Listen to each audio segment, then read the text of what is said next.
Gather around, freaks. Hey, did you see this one is going off the internet? That's right. Instead, we will be shipping all 3,000 subscribers of the show a worm you put in your ear that will allow you to hear the podcast live each and every week.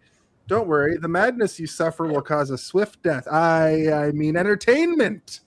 So hit the space notification bell and gather around the dematerialization transporter because it's time to go down to planet. Hey, did you see this one?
Hello. Hello, and welcome to Hey, Did You See This One, episode 226, the weekly reaction review roundtable discussion show where we just have to ask the question, hey, did you see this one? On this show, we like to take a movie and pull it apart and try to put it back together like a Frankenstein and leave no stone unturned and talk about every single element of the movie, no matter how long it takes. I am your host, Jason Trek 2, Wrath of Phillips, joined as always by my co-host and other host of the show, Stephen Boba Blackfly Waters. That's me. Hi. So, how is everybody doing and feeling tonight? It is, of course, my birthday month, which means I get to pick the movies. Last week we did The Cell. This week we're talking about Star Trek II, Wrath of Khan. And we just have to ask, is Khan the ultimate villain? Maybe. Who knows? I just asked that question for engagement. But we are, of course, we did Star Wars last to February. That just passed. And now we're going into a different system, a different galaxy, a galaxy much closer. That's the tagline for Star Trek. Right? Our own? Yeah. Yes. I would like to first welcome Dave Mader back to the show, the grand pappy of the United Federation of Podcasts. Please give him a round of applause. Hello. Thank you for having me. And the other guest is around. Graeme Pass is also here. When he shows up, we can give him a round of applause. He was marooned on SETI Alpha 5. Oh my God. It's true. We accidentally sent him to 6 or whatever. This is SETI Alpha 5! He was supposed to do the brief synopsis, so maybe by the time we hear from Zardos, he'll be back. Oh God, is Zardos around? This guy, he needs to go back to his own galaxy. Zardos speaks to you. Zardos, he demands you synopsize this film. Tell him how, why, who, what occurs in this film. Perfect timing. Please welcome back to the show, Graham Tiberius Khan. Hello, everybody. Sorry about everything. I got nothing going with that. All right. Anyway, did somebody say synopsis? Mm-hmm. Yes. Zardos said it. He says it every week. He's a real... Really? Yeah, I thought that's who that was. Okay. So this the Wrath of Khan comes from the movie's a continuation of an episode of the original series, featuring our buddy Ricardo Montalban. It's called Space Seed. Now, I saw the movie first and then this, so I was missing out on a lot of context, and I think, Jason, you probably appreciate the extra context too. I did, yeah. I went and watched that. Is my video like tilted? Frozen? It's frozen currently. Oh boy. You sure that's not just me being frozen? I Anyway, think you're just frozen in place. Well, once you do the synopsis and then leave and come back, and it should be okay. Okay. And so the Wrath of Khan is about James Kirk and him going back to work on the Enterprise. He had become an admiral from a captain, but he found himself sort of out of the action.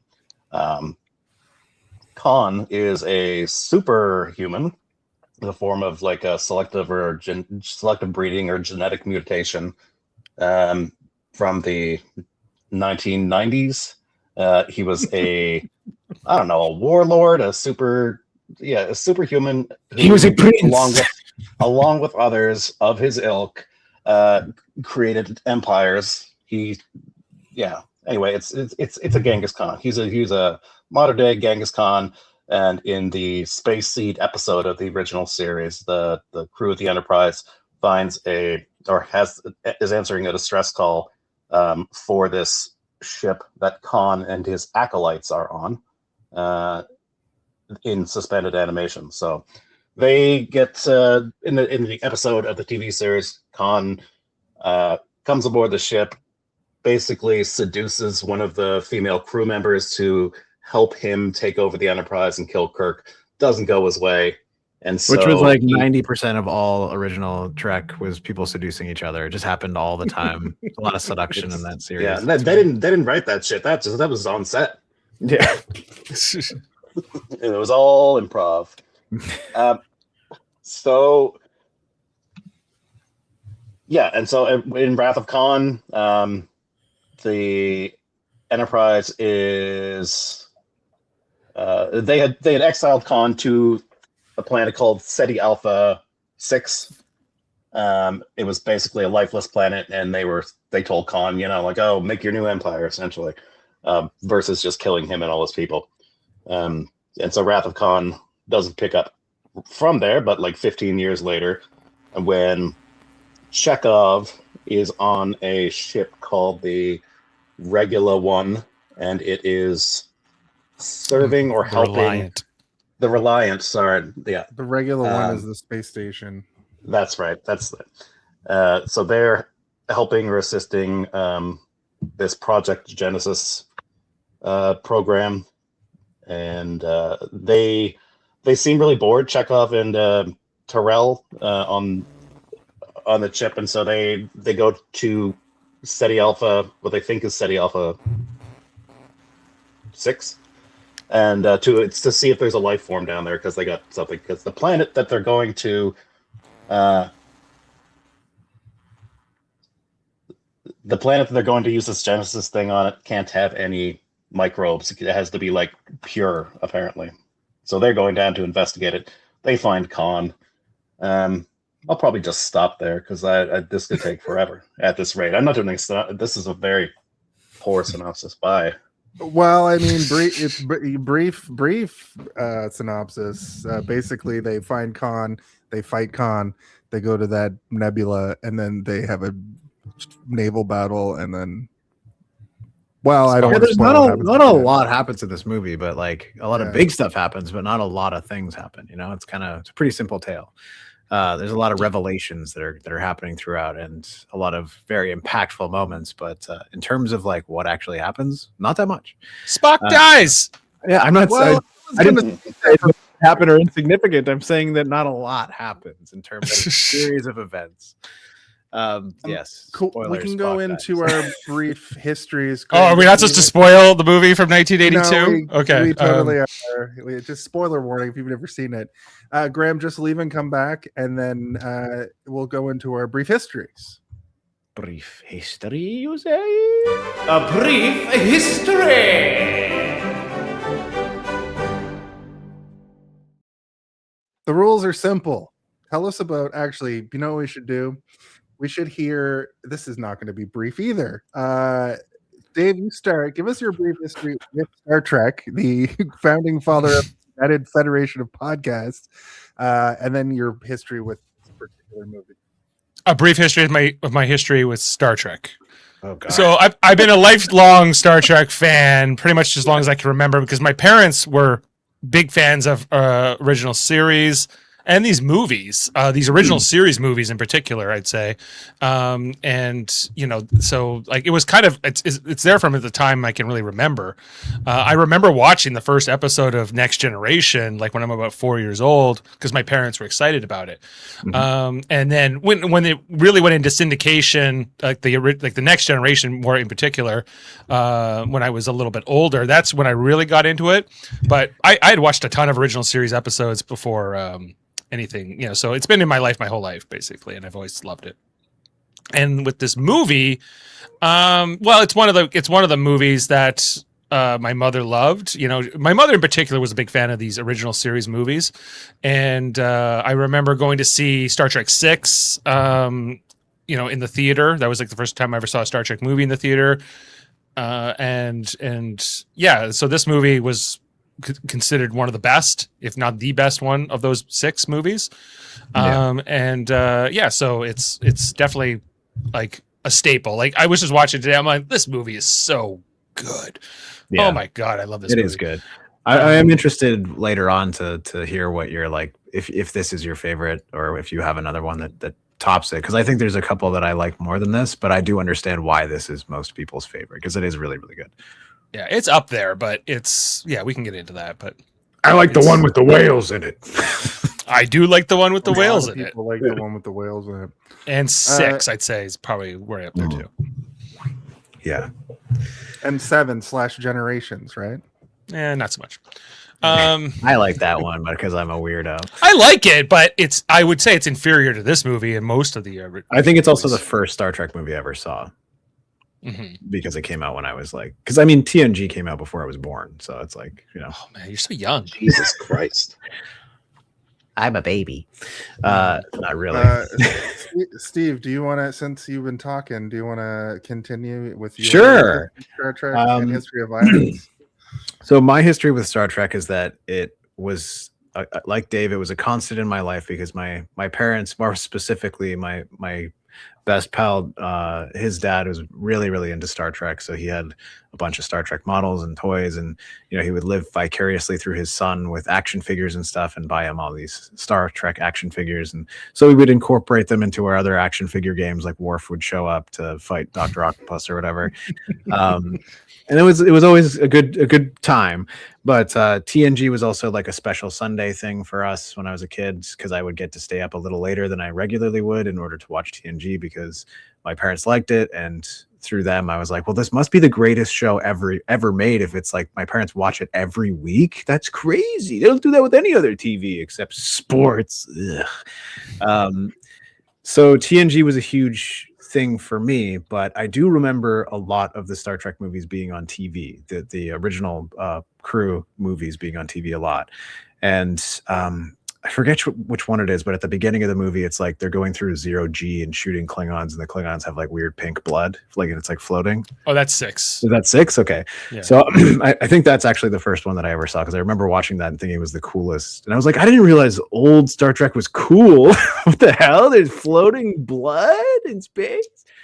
And you know, but Star Trek was always this sort of very philosophical and dry and heavy thing for me as a kid. So I could not wrap my minds around a lot of the stuff that they were discussing and what was so interesting about it until much later in life.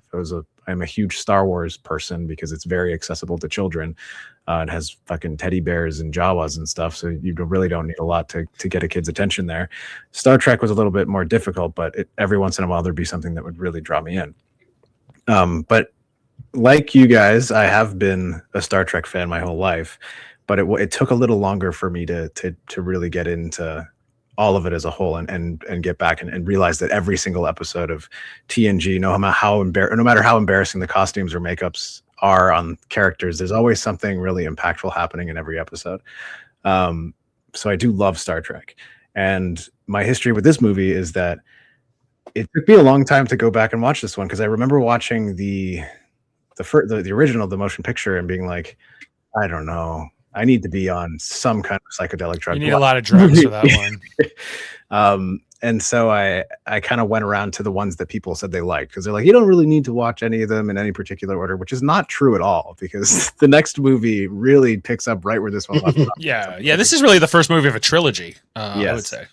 And I went back and I watched them all in order, and I was very excited to watch this one because it's at the top of a lot of pure Star Trek fans' lists as like the greatest Star Trek movie ever made. And I don't necessarily disagree. I don't think it's at the top of mine, but I do think it's extremely well made and compelling in almost every way. From music to special effects to costume design to set design, everything is really cool. There are some sets that remind me of like a 1980s mall. When you're like in the 90s, you'd be going through, you're like, this mall was built in the late 70s. Like some of the sets feel like that. Just the opening of the movie, it's like in the 23rd century, and it's like boop boop boop, and it's all like digital like tech like things, and it looks like a 70s video game basically, and you're like, oh, things have come a long way. Everybody's wearing bell bottoms. It has huge collars. It's like space disco. But that's my brief history with this movie. So how about you, Graham? Your history with Star Trek and your history with this movie as well.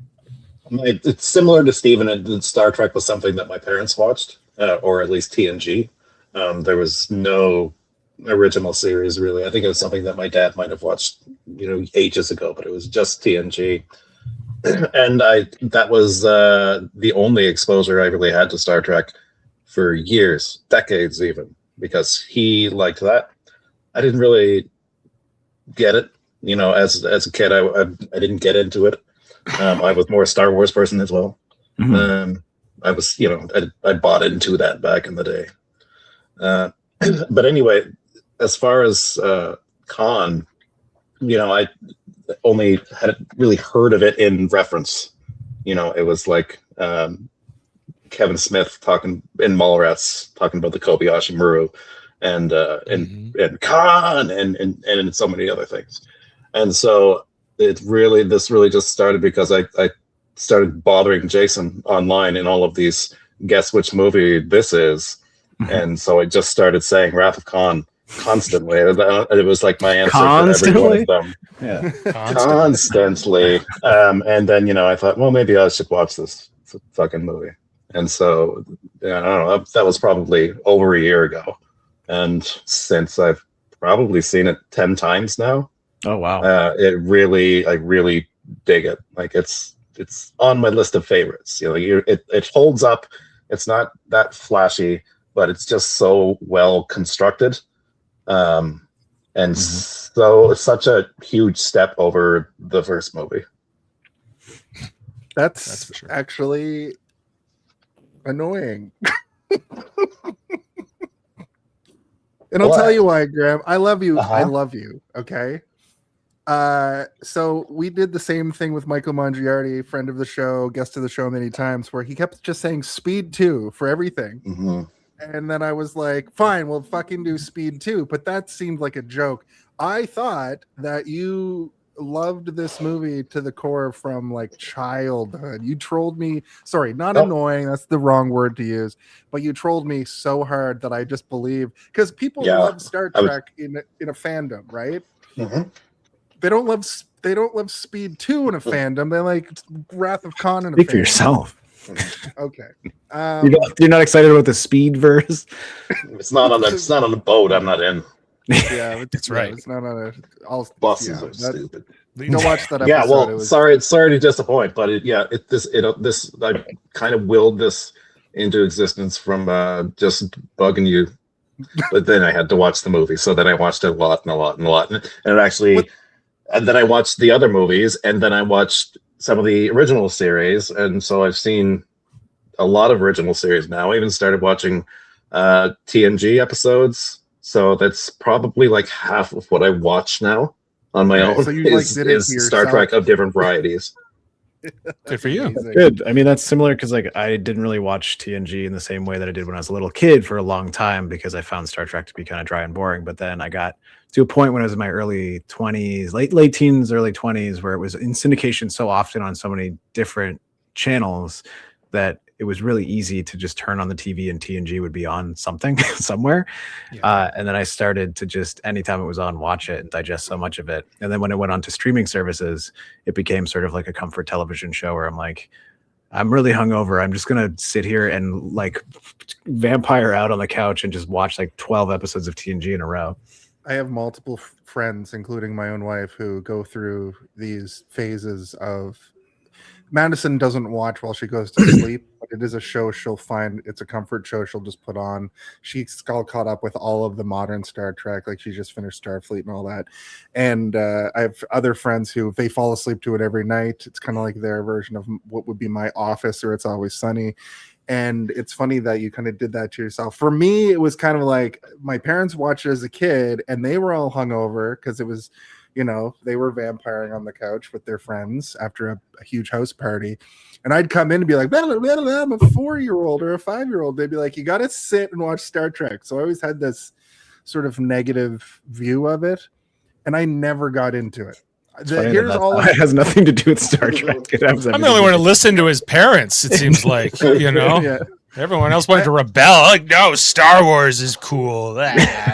Well, I'm not a huge sci-fi person in general, but I have seen all of Star Wars. Just you know, and I guess there's that, like Graham kind of alluded to, there was sort of that thing where it's like you either like Star Trek or you like Star Wars, but I never subscribed to really either in a huge way. I just like the fantasy elements of Star Wars better, I think. And all I've seen of Star Trek is I've seen Generations a bunch of times. I've seen random episodes of Star Trek, and I liked Voyager. I watched Voyager in like grade 9 a lot because it was on after Student Bodies, and that was the show I fell asleep to in like upper junior high. Bodies. Yeah, Jason has a poster of Tuvix on his wall. He's my favorite Voyager. Like, bring back Tuvix. Tuvix, justice for Tuvix. Yeah. But this movie in particular, I knew all the things from it.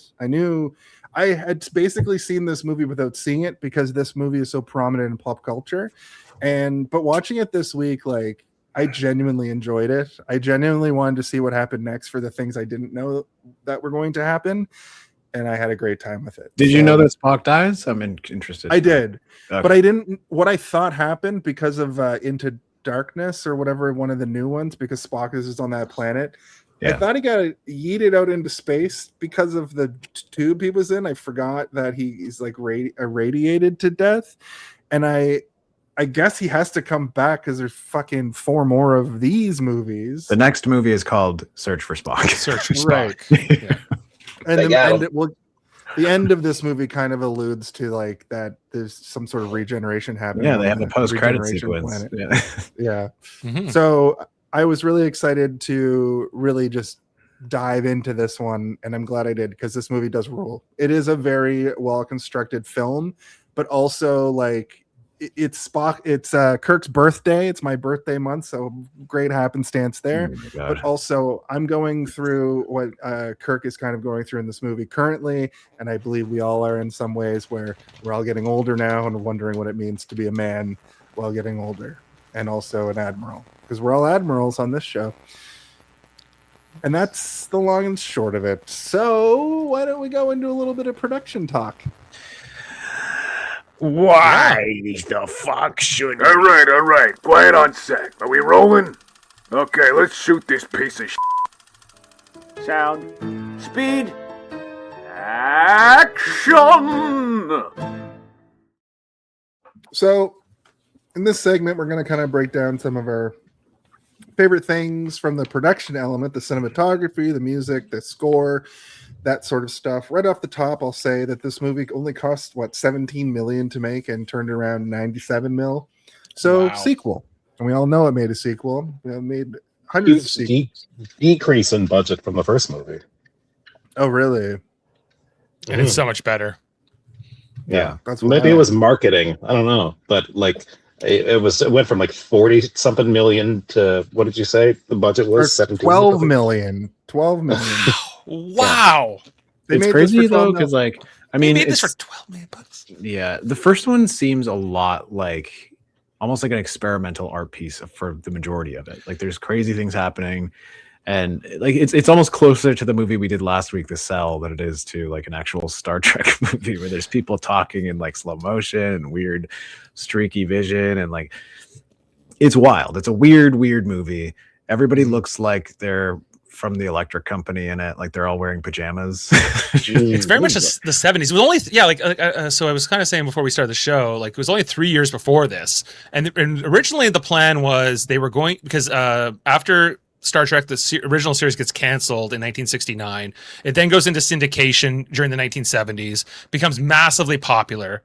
Then in 1977, Star Wars, like the first Star Wars, New Hope comes out. It's massive. So they were going to make a whole new show. They were going to make a new Star Trek show, and then they said, "Oh no, look, the money's here in the movies. Look at the Star Wars movie." So they make Star Trek: The Motion Picture in 1979.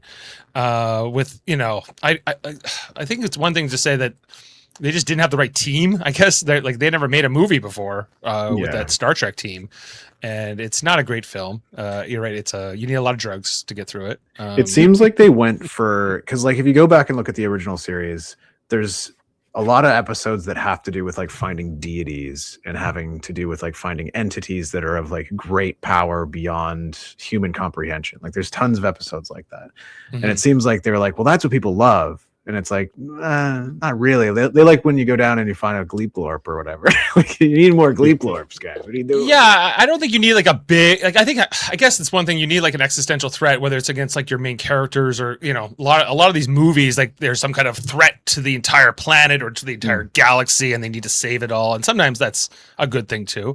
And sometimes, like this is a smaller story. This is just about an old character coming back, but there's also kind of tied up in this Genesis weapon and what that means and everything else. It's two very cool ideas that like the Genesis weapon, or it's not even a weapon, it's just a device that they've created that can potentially be used as be used as a weapon. But also the idea of bringing back a character from the show that like I'm not even sure if people would have remembered who he was when it came out. Like, was Khan like this huge episode that everybody loved, or was it just first season? What do we have, And it's season 1, episode like 17.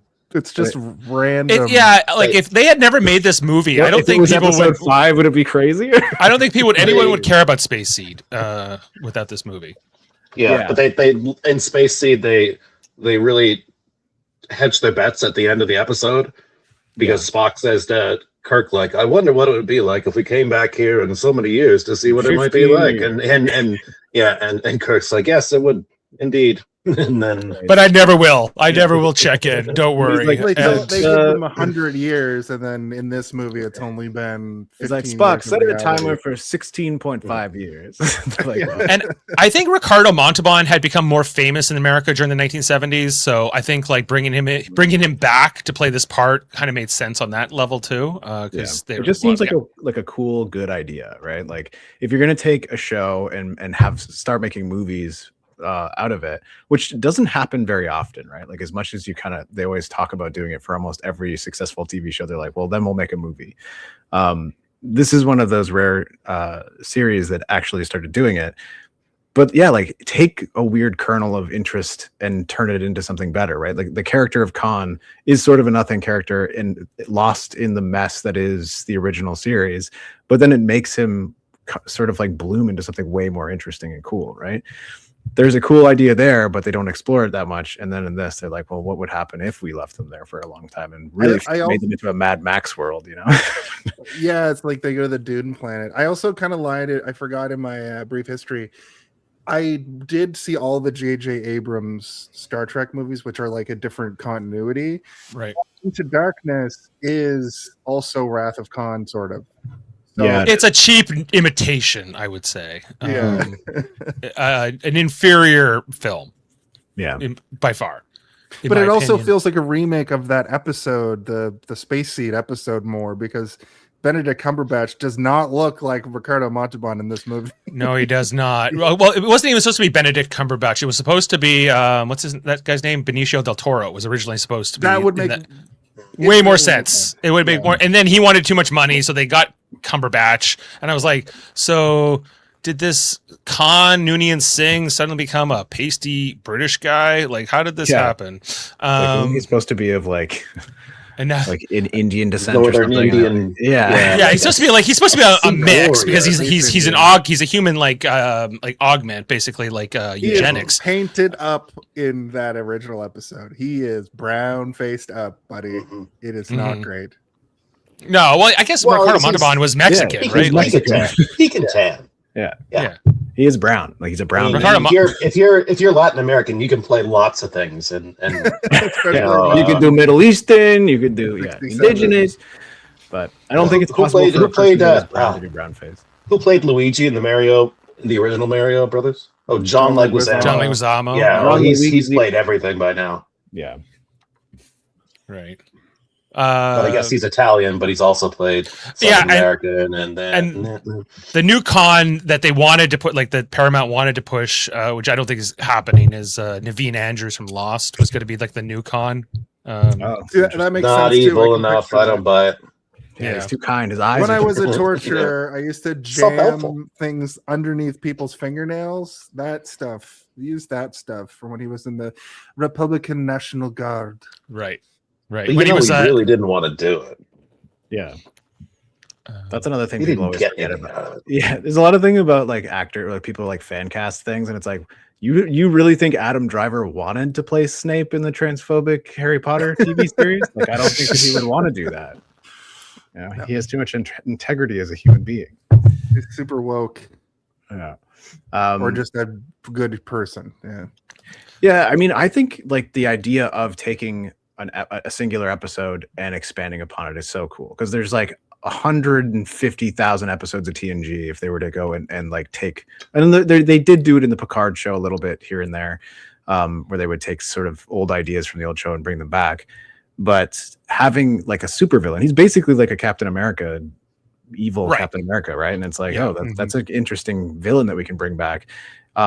One thing that I did like about the Khan from the Into Darkness movie is like they show how strong he is in a way that's like, holy shit. Like there's one point where he's like sort of like one arming like a cannon from the side of a ship and like shooting it like a machine gun. And I'm like, okay, that's pretty cool. Like, I'm not defending the movie in its entirety, but like stuff like that is really cool. And there are moments in this movie that they do show that when he like picks up Chekhov by the convenient handle in the front of his shirt. It's not referencing, but it foreshadowed by a line from Space Seed where Khan is laying in the med bay and Bones says he's been doing tests on him, and he says to Kirk, like, oh, I mean, he's so strong and he's got a better lung capacity. I estimate he could lift one of us with one hand. Oh, cool. And then he does it to Chekhov in the movie. Right. There's all kinds of, not all kinds of, but there's at least like a handful of bonus bits you get from having seen the episode. In that episode too, he like 1v1s Kirk, but Kirk just can't get. He has to like pull out a. He has to hit him with a pipe. Yeah, he hit him with a pipe, and he keeps picking him up and throwing him, Kirk, which is crazy too. So he kind of does that in that original episode. He backhands Nichelle Nichols. You can't do that. You can't do that. That was shocking. That was probably a normal thing for television of that age. Was to just backhand a lady. I had that part in my mind where I was like, "That's terrible." That probably happens all the time in the show. Listen, we've done enough James Bond episodes. Not really. James Bond has slapped women around in his movies. There's not a ton of that, I wouldn't say, but it happens in the original series. But I just want to say too about the production of this. Like after they come out of the motion picture. Like, I think the consensus at Paramount was like Roddenberry is a problem because like, Star Trek 1 is really a Roddenberry script. And they're like, this guy doesn't know how to make movies. What are we doing? So they really push Roddenberry out. Like, he's only like a consultant or whatever for the most of these movies that come after. They bring in Harve Bennett, who is like the producer / writer of this movie, who brings in Nicholas Meyer, who's the director. And like, they kind of do their own thing with Star Trek, right? Like, very different than what anything Roddenberry had set up. Roddenberry was very critical of this movie because he thought it was like too militaristic, a kind of a departure from how Starfleet was kind of envisioned in the original series, and even in how they was shown in the motion picture. And in this, they're like, you know, just like the uniform change and everything else that they're kind of doing here is much more apropos to like a submarine kind of thing, you know. Or it does feel like it feels like a submarine movie for a lot of it, like to the point that the stuff where they're having the back and forth through the bridge conversations, which happens a lot in TNG and the original series, but like it feels way more like a drippy, wet, confined, claustrophobic submarine than it does in the TV show. Meyer, the director, had talked about that, where he was trying to jam in as much naval stuff as he could. You know, with the whistles, like right, and really going hard nautical on her. Oh yeah, and even it works. Yeah, even Kirk's like, hell yeah. His apartment is full of like weird, like naval stuff. He's got like guns on the wall and all these things. And, like when he comes in, he's like, "I got you a birthday gift, Jim," he's like, "I hope it's not another pistol. People keep giving them to me for some reason. I'm running out of space on my pistol wall." Oh, an ornate compass. Again, I'll put it in the chest. It's got like a pirate chest full of compasses.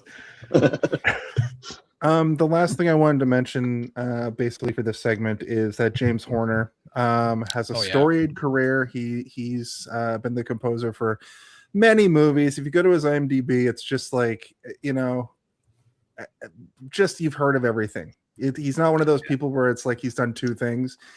Just from this segment here, I see Child's Play 2 and The Rocketeer, and Braveheart, Back to the Future Part 3.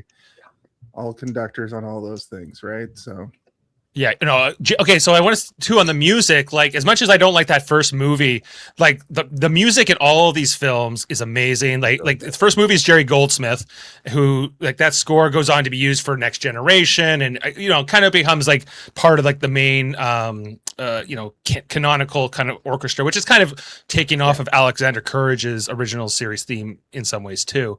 And James Horner, man, like this score, the music in this film, I love it. And all the films after it, like, you know, they did, I think Horner does Star Trek 4 as well.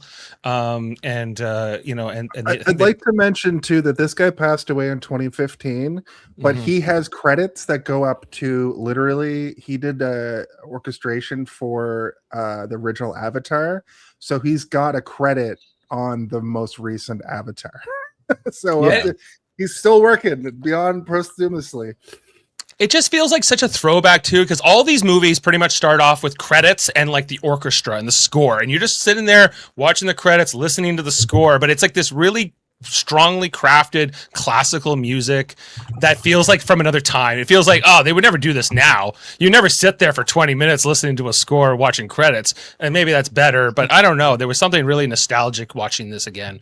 You know, doing I mean, we talk about this quite often on the show, where it's like we yearn for the day of like an opening credit sequence, and a creative one is always better than a non-creative one, but when the music is good enough that you're just willing to sit there and kind of like veg at it and read the names and be excited by the music. And most of the Star Trek movies have that at their opening. But like you say, like as the movies progress, the music only gets better. Like I think that his scores in particular stand out, but like, you know, I'm pretty sure he came up with like the Klingon theme that we hear later. That's like sort of almost always referenced when you hear Klingon music. That's Goldsmith's. Oh, is it? Okay. Yeah, because that's from the first movie. But it's like it's a thing that like you say how it becomes the staple. It's almost like the Force theme or whatever for Star Wars, where it's like this it injects it into the franchise and it never dies, and it's still around to this day. I haven't watched the newest Star Trek show, the one where they're at school or whatever. Starfleet Academy. Yeah, I haven't watched it yet. It just got canceled. So well, I guess I better watch it in the past Well, they're to getting help out.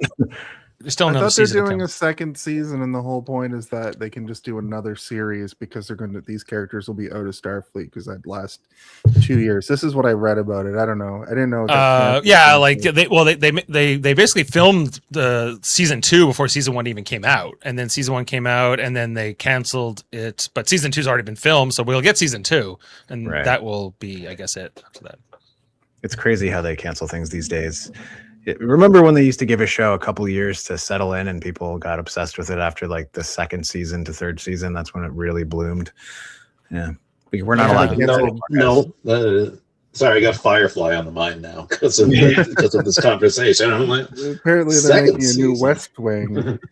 Yeah, Firefly Yeah. is not the example that I would go with, but there's like tons of shows that they I guess it depends on the network you're on and stuff as well, right? And like now the streaming service. Now it's all streaming, right? But like I really miss the days of the 26 episode season, like TV show. Like that seems like to be gone. I think like Supernatural was like the last show I liked that did that. You better be reshooting on a lot of the same set. Yeah. Sitcoms seem to be doing like 14 to 16 episodes still, some of them, but the hour-long drama or hour-long... But sitcoms are not shows. Like those are, it's like, I mean, sorry, that's my opinion. I think that they're kind of all trash. They're all the same to me. And but, I could deal with like fewer episodes if I didn't have to wait 2 to 3 years for the next season. This is another issue, right? Yeah. Like I watched like the first 2 episodes of The Boys, and I'm like, what the fuck happened? The last time I watched one of these was 2 years ago now at this point. I'm like, I don't even care anymore. And then you do get back into it, but it takes you a minute, and then it's like it's gone. Watch that recap. You're not watching the recaps properly. You gotta watch the recap, and you or also they have expect to you to be rewatch up on the Gen whole... V, and you have to watch all the spin-offs. But it's also like it doesn't allow stuff. It doesn't allow that lull, like the seasonal lull that you get every once in a while. Like sometimes shows will have like one season that you're like, I didn't like that as much as the last season, but then the season that comes after it blows your mind. Now it's like, well, we're working on it for 2 years, so we have to blow their mind every time. But it goes out of your mind, right? Like we just did the best of both worlds, right? And that cliffhanger at the end of season 3 of Next Generation, and like Picard's a Borg, and now and Riker says fire, and you had like the 3 months that went by, like everyone, that's all people were talking about all summer if they watched the show, right? Yeah. And now, you can have a huge cliffhanger on like a 10 episode season, but like in 3 years, get ready, you will find out. Yeah. I got 4 words for you guys. Who shot Mr. Burns?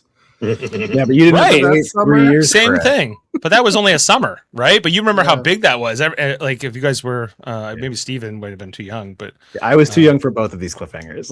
I was like, were you too young for the movie cliffhanger? What the? He was definitely. Sylvester Stallone. Yeah, okay. Which we'll probably cover. I was like, what the fuck is a Borg?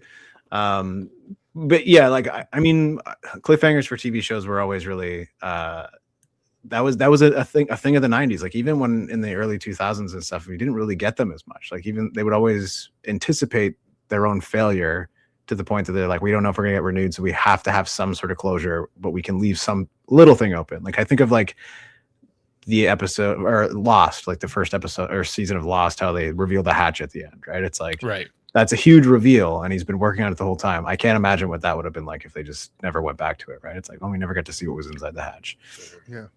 Yeah. Lost, of course, illustrates the weekly waiting for and talking to that is mostly lost, except for a series that are streaming and will still release weekly. But you don't get that water cooler talk. Where are all the water coolers? Some shows are going back to it now, though. Like Fallout, the first season of Fallout, they released all of it at once. But this time they're like, no, we're gonna do weekly. And I kind of prefer it, man. I like chatting with my friends in group chats and being like, well, what do you think this is, and what do you think is gonna happen? Here's the difference, though. There's so much stuff to watch that everybody's staggered on all the shows that, like, the 4 of us will never have watched that episode of Fallout for the week. And then I'm going, no spoilers. You're like, I've seen it. I'm talking to this other person about it. But the water cooler talk is very prevalent because there were so few shows back in the 90s and early 2000s that it literally Lost is a great example of that, of one of the last times that it was like the episode came out, it was appointment viewing, you watched the show and you speculated for a calendar week and that was that. And there was none of this spoiler talk. There was none of like, oh, we can't talk about it. Like that. Because everybody was caught up on all the TV. If you didn't watch it, that's your problem. Like whatever. Fuck. Yeah. Then to bring back your point about the sitcom stuff, Jason, where it's like there's never been like a cliffhanger for like everybody loves Raymond or something. No. Like, oh, Simpsons is the best example. And I guess like the Seinfeld kind of did it. Right? Was it like Kramer's going to Europe or something, or like, was something like Kramer that? goes to LA and it becomes a killer. Oh, right. But this movie's it has a soft cliffhanger, right? Because every with these movies, they were always like hanging on a thread. Like, are we gonna get to do another one? And they famously would say every season they would or every movie they would rip down the sets, they would rip down the bridge because they didn't know if they would get to come back to do a new one. But they kind of kept leaving in like an opening for a sequel, and we got 6 of these movies at the end of the day. And while this is still the production area of this, they. So I had recently watched the DVD extras or like the Blu-ray extras, talking with some of the production staff, and that happened where they were basically tearing down the first set, and they couldn't take large things, but they could take little electronic doodads. So they started the art director and their production director, or whoever it was, just started taking all the little stuff, putting it in a box for when they can redress the set next time. So there was some recycling, but not as much as they would have liked. No, and it's really noticeable between 3 and 4 because it's like that Klingon set, and it's obviously a very different Klingon bridge in Star Trek 4 than it was in 3 because they had teared it all down between the 2 years in between those films. They forgot to take reference photos. They're like, oh shit, yeah, we're gonna do this from memory, folks. Can't we just watch the other movie? Nope. Yeah, can we nope. No. Not happening. Like that doodad from Ghostbusters that's in like 4 other movies. Because it was just on a universe. The proton pack? I think the EP. No, the EP. Yeah. That's and a bunch of other movies. The DMT meter. The Chat GPT meter. Is that what it is? Yeah. Just before we go on to the body of the episode, I want to decipher what Polar Knights just said here. I love sci-fi, like that movie where those hobbits that travel in the Stargate looking for the ring to unite the planet of Hogwarts against evil Jedi on the Battlestar. I think this is a troll. No, it's not. I think it is one of those either mashup movies or one of those made for $9 or those AI slop videos now where it's like Homelander beats up Omni-Man or whatever the fuck. Well, that you can do that in Mortal Kombat. Okay, I'll use it. Tinky Winky from the Teletubbies fights Homelander. Winky. It's just everybody versus Homelander. Yeah, Tinky Winky would win. I think he has telekinetic powers. Sorry, no, mate. we understood what you were saying. You just threw a lot of references all at once, and I want to watch that movie if I'm being honest. But it is time now to talk about the actual movie. Let's go into the body of the episode. Everybody back up, because here comes the body of the episode.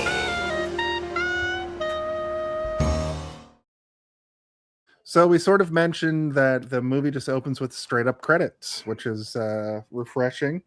It's the 23rd century, the year 8130. 2385. 2385. I don't know why I wrote 8130. 8130. Yeah, that's not the 23rd century. Yeah. Bit of a jump. Kirstie is the captain of the ship now, and wait, they're doing a Kobayashi Maru, or we'll find out. What it is she's sort of sitting. So is this the first mention of the Kobayashi Maru in all of Star Trek? I was curious about that as well. Yes, it is. So for those of you guys who don't know, the Kobayashi Maru was a scenario in which a ship was destroyed, and they use it as a training mechanism for captains in order to introduce them to the idea of a no-win scenario in space, and you have to be ready to face that scenario at any point when you're at the helm of a starship. So as a captain, you have to be willing to face death and still be able to keep your cool. And they use it a lot throughout Star Trek, and they do different kind of offshoots of it. I think there's an episode of TNG where Deanna Troi is trying to get her command rank, and they give her something that's similar to a Kobayashi Maru. I think she even mentions it at one point, being like, is this meant to make me like face a no-win situation? And Riker's like, it's not, there's a solution, you just haven't figured it out yet. And it's like, the solution is order Geordi to die. Order fake Geordi to his death. That's the solution. But that's a whole other podcast. I know it from two different places. First and foremost, The Office. There's a reference to it in The Office where Dwight it's from a later season where the little Dwight is like, we got a Kobe Marashi Maru it. But I also know it from the VR Star Trek game, where the first thing you have to do in the game is face the Kobayashi Maru segment. And I was like, this is some legacy Star Trek stuff. I assumed it went back all the way to the beginning. And when I saw it in this, I actually have a note that's like, is this where it's from?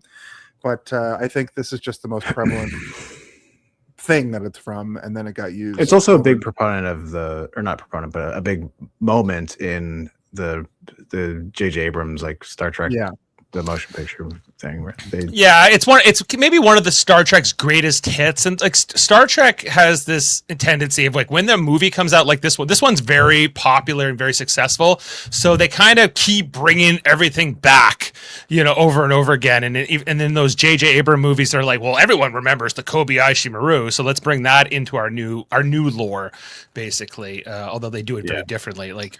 A lot of those writers and directors are all friends as well, right? So you brought up the Mallrats referencing the Kobayashi Maru. Like J.J. Abrams and Kevin Smith are like, they're buddies, right? So I bet you when he was writing that movie, he was talking to Kevin Smith, being like, well, what should I put in? And Kevin Smith was probably like, you got to do the Kobayashi Maru. You have to do the Kobayashi Maru. Show Kirk beat the test. People want to see him beat the test. Yeah.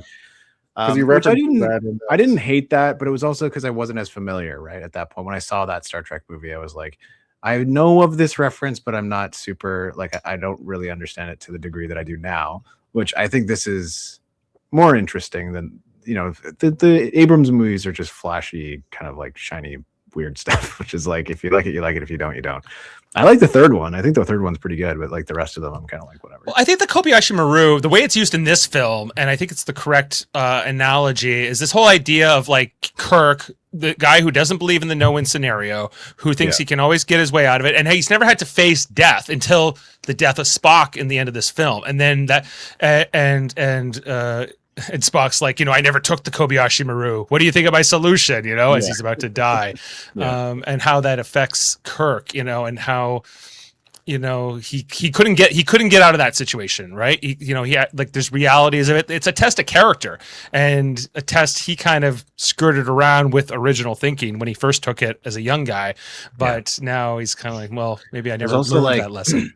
That he's definitely because he didn't realize that Spock was doing that until after he'd already done it, right? So it's like there's probably a part of him that he's like, if only I was, more attentive. Like I should have realized that he was down there doing that. I could have been the one that go in there. Like, do you think that he would have swapped places with him? Probably, or he would have ordered him to not go in. Oh, sure, because the captain doesn't want. Wants to go down with the ship, or he wants to be the one to sacrifice. That's the whole thing about Starfleet too. They're all so willing to be the hero, to sacrifice themselves for the greater good, to save the needs of the many outweigh the needs of the few or the one.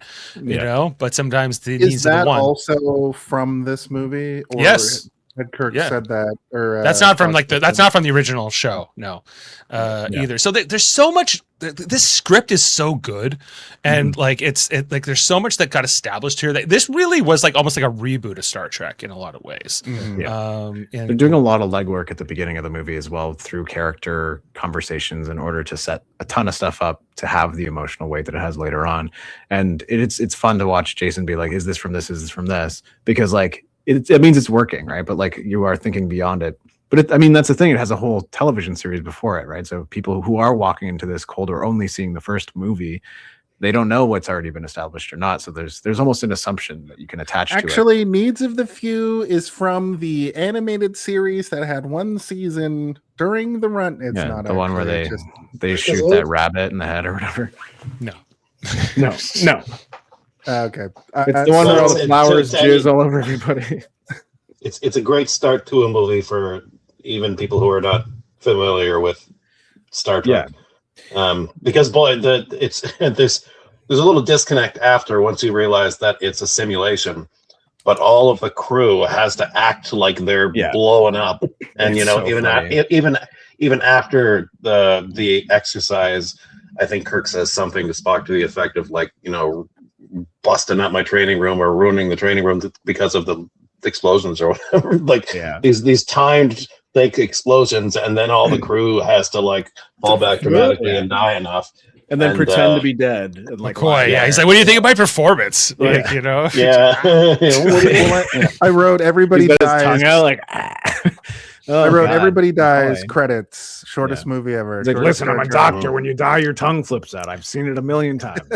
Yeah, but we're starting the Star Trek movie off for the people who are the fans, and Captain Kirk is not present, and Kirstie Alley, who is not even on Cheers yet, is here, and like, what the hell's going on? There's a lot of confusion to start this movie off. Yeah, giving orders to all of our faves, Sulu and everybody. I do like that they're making these geriatric fuckers just flip around off railings and stuff and pretend to be dead. It's like, Jesus, this is not safe for these old people. 50. Come on. I mean, Forrest Kelley, or whatever his name is, Kelley Forrest. What's his name? DeForest Kelley. DeForest Kelley. Yeah. He seems very old. It's a great intro for Kirstie Alley, though, who I think although you see less of her as the movie goes on.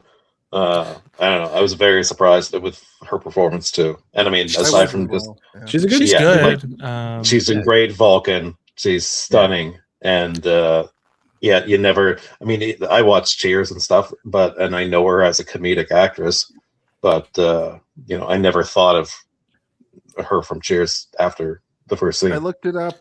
She was 32 when this movie came out, so. She didn't come back for Star Trek 3 because the Savick character gets recast with Robin's Curtis in the next film.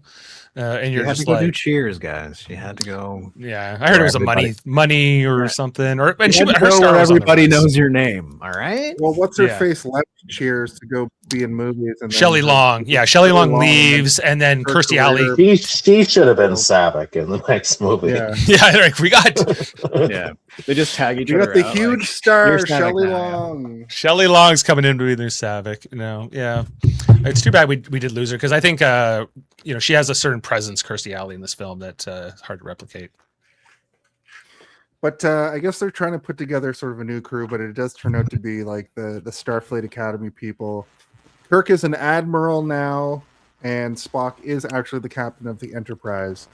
And the Enterprise is just a training ship now, too. Yeah, it's a learning hospital. Gotta suck if you're like, a captain of a ship forever, and then it becomes. I mean, this is what happens in real life, though, right? Like ships are decommissioned and used for training exercises and stuff.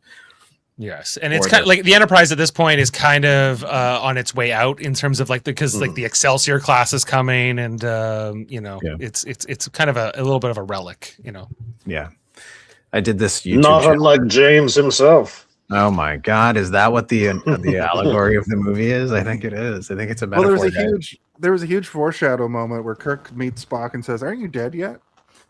Aren't you dead, buddies?" So they discuss the Kobayashi Maru missions. Kirk took it 3 times. He finally passed it. I don't know if he says it here how he passed it, but he basically just that's later. It comes later when his son's present. Yeah, it's a very important moment later. It's a reveal that because like that it's like hanging over Savick the whole time, right? Like where she's just like, how the fuck did this guy do my this? ask? And he's like, well, I'm not going to tell you. I'll tell you later when we're on death's door, when I need to tell somebody. We get a great moment next where Kirk is just hanging at his home. We sort of alluded to it earlier, but Bones shows up with some Romulan ale, which is illegal, but you get the sense, and I don't know this from the original show, but these guys are best buds, old drinking buddies, and also like to get a little weird with it. The Romulan ale feels like a Class A drug almost in this the universe of this movie, and they take a sip and it affects them immediately. So I'd like to hear They start about making out Romulan on ale. the So the Romulans are kind of like the evil Vulcans in Star Trek. They're kind of cousins to the Vulcans, and they unlike the Vulcans, they don't suppress their emotions. They're kind of an antagonist to the Federation and to Starfleet, and so there's a bit of a trade embargo. So this is a bit of it's a super strong liquor, but it's also that like they don't have good diplomatic relations. So it's kind of like getting Cuban cigars. It would be kind of an analogy. Yeah. That's a really good analogy, actually. I like that. Sorry, just to jump back because I think it happens before this scene is when Spock gives Kirk the book, and it's A Tale of Two Cities, and it was the best of times, it was the worst of times. Anyway, there's lots and lots of Charles Dickens references or pulls from that book, as well as much more clearly Moby Dick. Lots of Moby Dick. Lots of Moby Dickery in here. I'm pretty sure in the Moby Dickensian is the term. They're Moby Dicking around a lot. Moby Dick is also in the movie as well. It's one of the books that Khan has on his shelf in his weird I think it's referenced in Star Trek First Contact a lot too. Yeah. I think there's even a line in Space Seed where Khan says to Kirk, like, "Do you read Melville?" And that's a references to that as well. Yeah. Yeah, Khan would be Captain Ahab in this instance. That's because all the people who wrote those episodes were were born in 1860 or whatever. Yeah. That's all they had to call. There were only 10 books in literature. Yeah, there were only 10 books back then. Yeah, but just like how there were only 10 sitcoms when we were lots of universal themes, and you know, there's not. If you know all that kind of stuff, there's a lot of stuff in the movie that's not necessarily profound, but it's like a retelling of it's like how now human themes. It's like how now movies will reference Back to the Future instead of Moby Dick. You know, they're referencing impactful Starfleet of the era. People on the Enterprise come up with the new terms like "needs of the few," but then Khan is just doing cliches from literary terms. Like Khan's just a Shakespearean villain. Like exactly. Revenge is a. He only had like 6 books to read for 15 years.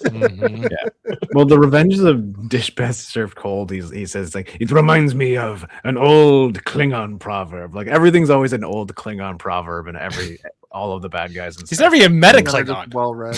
I know. It's just like I assume because it's about war, it must be a Klingon proverb. I like the moment where Bones gives Kirk the old man reading glasses. That's relatable. And he's allergic to whatever it is that they give you for eyesight. Rednecks 5 or something. Yeah. I like that it's like he has to use them because he can't get some sort of crazy procedure done. He can't get LASIK, basically. Or maybe they figured out that LASIK, like everyone who got LASIK in like 20 years from now, their eyes are going to fall out of their heads or whatever. Like, we can't use lasers anymore, guys. It shrivels your eyes to raisins after space time. LASIK. Yeah. But they discuss getting older. Kirk is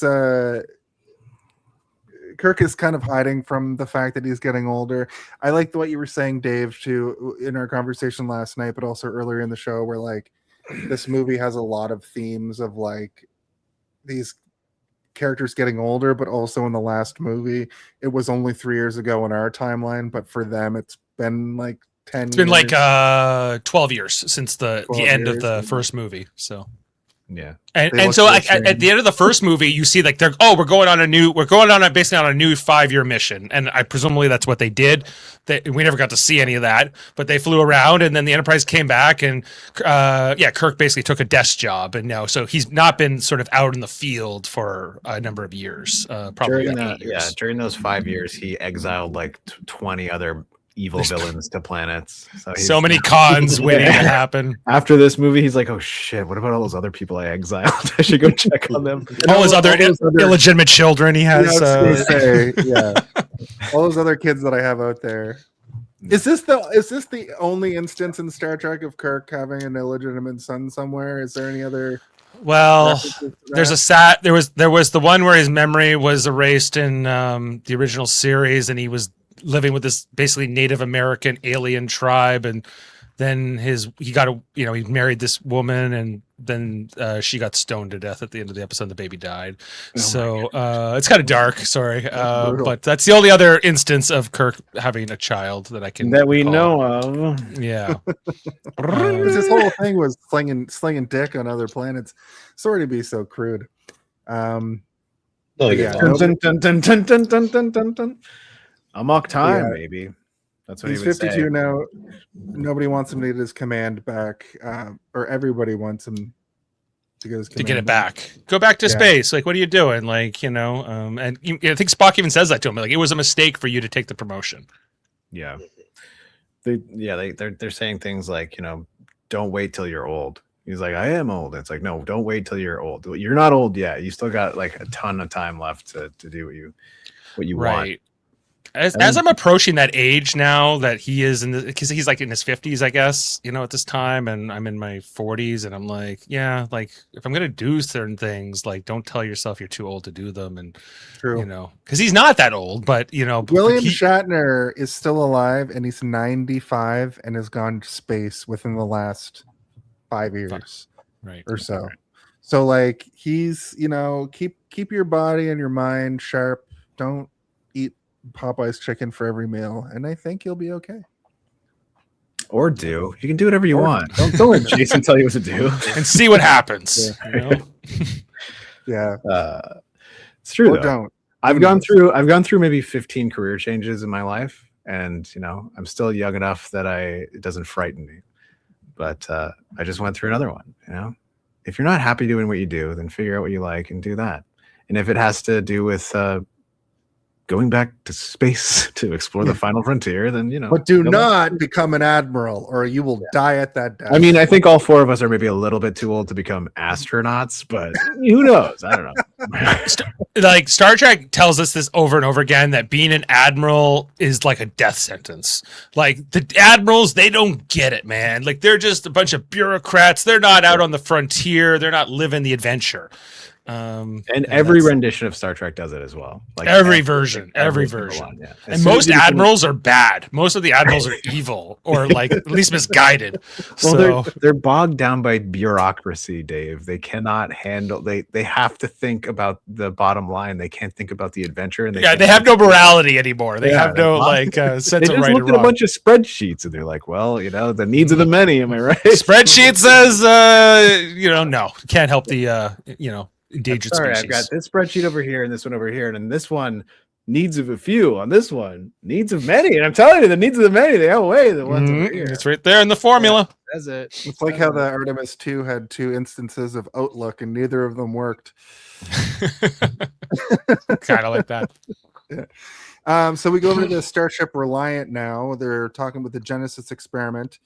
And it's basically the idea that you can take microbes and transplant them, and you know what? I don't know. There's a bunch of. I can explain it. I love this. Yeah, there's not real science behind it. It's not real science. Like a tube that can create life from lifelessness. What they do is they program a matrices inside of it in order to basically develop the perfect region for whatever microbiology that you're putting into it, in order to create an environment for the ideal species for whatever you're making. So like if I want to make a planet that's perfect for elephants, you program it so that everything that grows on the planet will be perfect for elephants to flourish on. It goes down there and it eliminates any microbiology that already exists and rewrites it in order to grow within like a week or whatever, to grow into that perfect region. And then it'll also start like spawning life and like bugs. Seems to only create dinosaur planets. Did you guys notice this? Why do you say that? Because it looks like a jungle? Yeah, well, but like a jungle from our planet started like that, right? Well, that's what I mean. Exactly, you hit it on the head. It always looks like all the trees are weird and giant, and there's like a lot of like ferns and leafy plants. It always looks like a dinosaur sort of habitat in this instance. Anyway, I mean, that's just a jungle. Yeah, that's just a jungle, Jason. Anything Because, can like, live in there. it does it creates all this plant life pretty instantly, but the animal life kind of also comes pretty fast after that. Like you saw in the cave when they go into the underground there. Like there's a lot of these other life forms that would normally take millions of years to evolve, but they can happen much faster than that. Couple days. But yeah, the biggest sort of like caveat to it is that when you shoot it down to a planet, it first eliminates everything that already exists. It's there. So if it's a dead moon, whatever. But if it's like if you shot this at Earth, or like everything on Earth would be dead. Yeah, which I think is close to the plot of the third Star Trek Abrams verse thing with Idris Elba, or it's like something close to that where they're trying to he's trying to eliminate like a space station or something. Yeah, he's trying to destroy the Yorktown space station. He's out for revenge too, but that's a different one. I like that. We should do that movie. Let's talk about that instead. No, I'm just kidding. I like this movie better. Sure. We meet a blonde man and a blonde woman. There's too many blonde men and women in this movie. It was confusing to me for a bit. Yeah. They talk about. I thank God for the wild ass costumes that they're wearing, because I would have not been able to tell the difference between the guy who's in love with Khan and Kirk's son. The Dune planet they were wearing two different planetary outfits. Regular people. David is worried about making the Genesis into a super weapon. He sort of describes what that, and I go, "Is this Kirk's kid?" Pretty obvious, because it keeps being like, "Oh yeah, what about that vagabond that you used to hang out with, or whatever that Boy Scout?" Boy Scout. He says an overgrown Boy Scout. I was watching with Danny, and then I was like, "Wouldn't an overgrown Boy Scout just be a man, a man scout?" You always talked about how. I'm late for Man Scouts. This is my new Man Scout badge. A group of podcasters is called a Man Scout. Honestly, Man Scouts would be a good name for a podcast. Though it does sound kind of pervy. It's the new name for Hey, did you see this one? It's much rolls off the tongue much better. But they go down to the planet. This is now the Enterprise people. They go down to the planet, and they find the like Enterprise a building. people. The Reliant. Yeah, the Reliant. Because ironically named the Reliant Captain Terrell.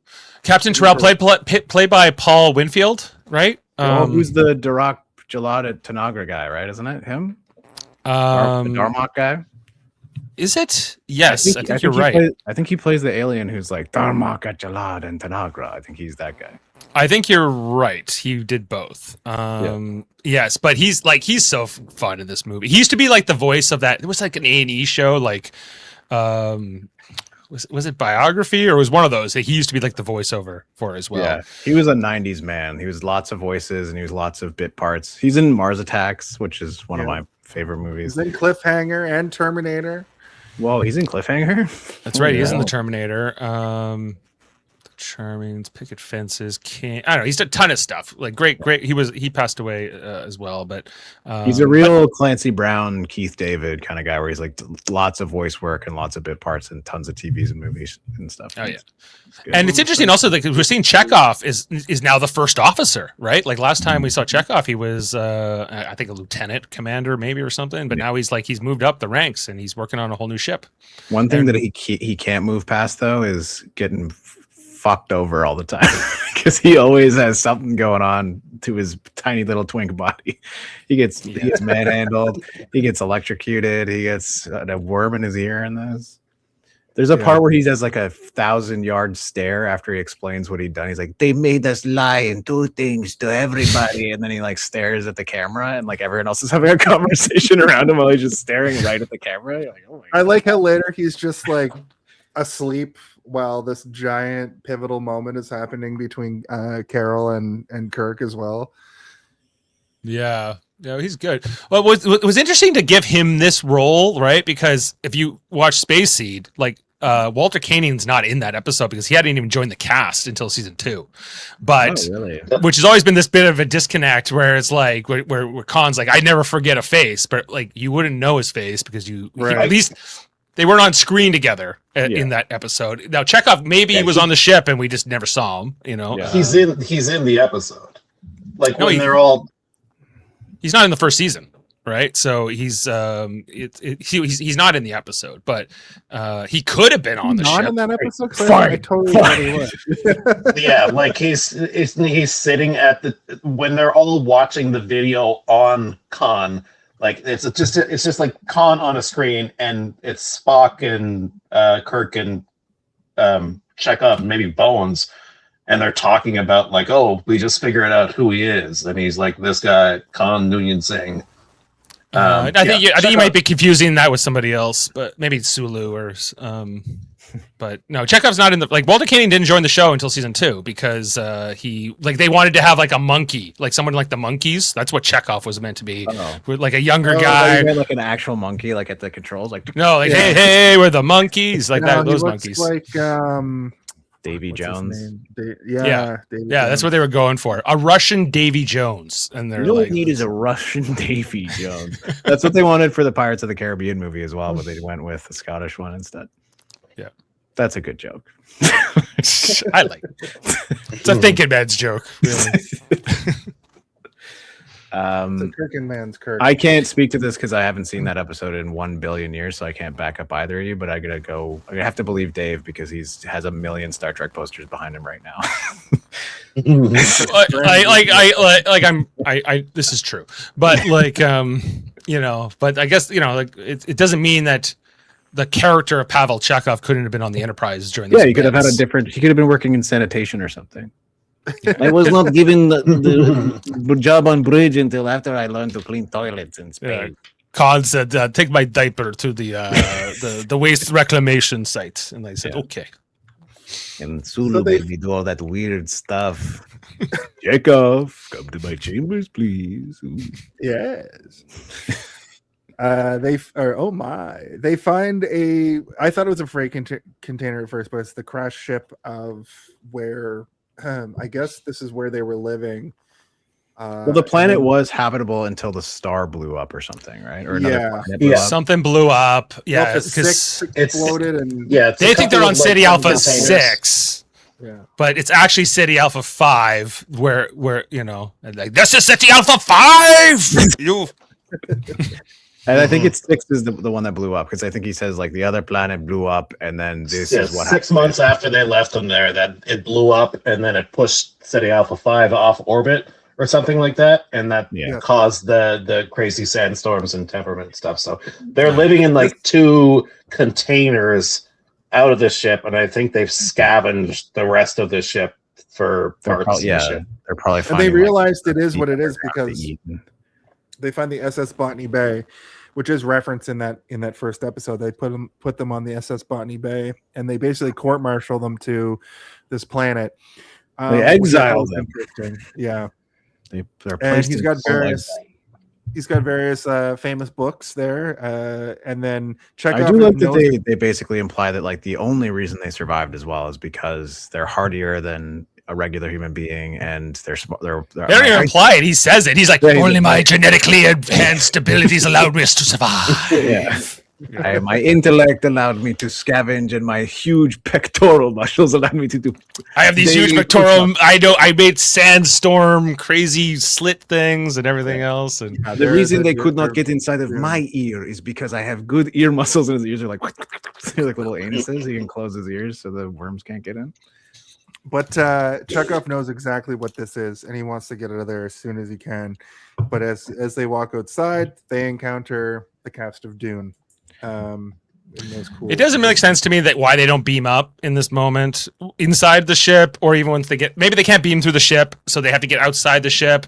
But they could have beamed up before those guys could have grabbed them. Maybe because the sandstorm. I don't know. Like they don't say it out loud as to why, but it's like I feel like they had to get back to where they had to be at a specific coordinates to be beamed up. But potentially, I know. Like in TNG, they had to like put down like these little pylons if there was like rough terrain or like if they're in a cave. If there was like magnetic interference or something. Yeah, they had to like go to a specific spot in order for it to work, which is just a good way to like, how do we remove their get out of jail free card, which is like beam us up at any point, no matter where we are.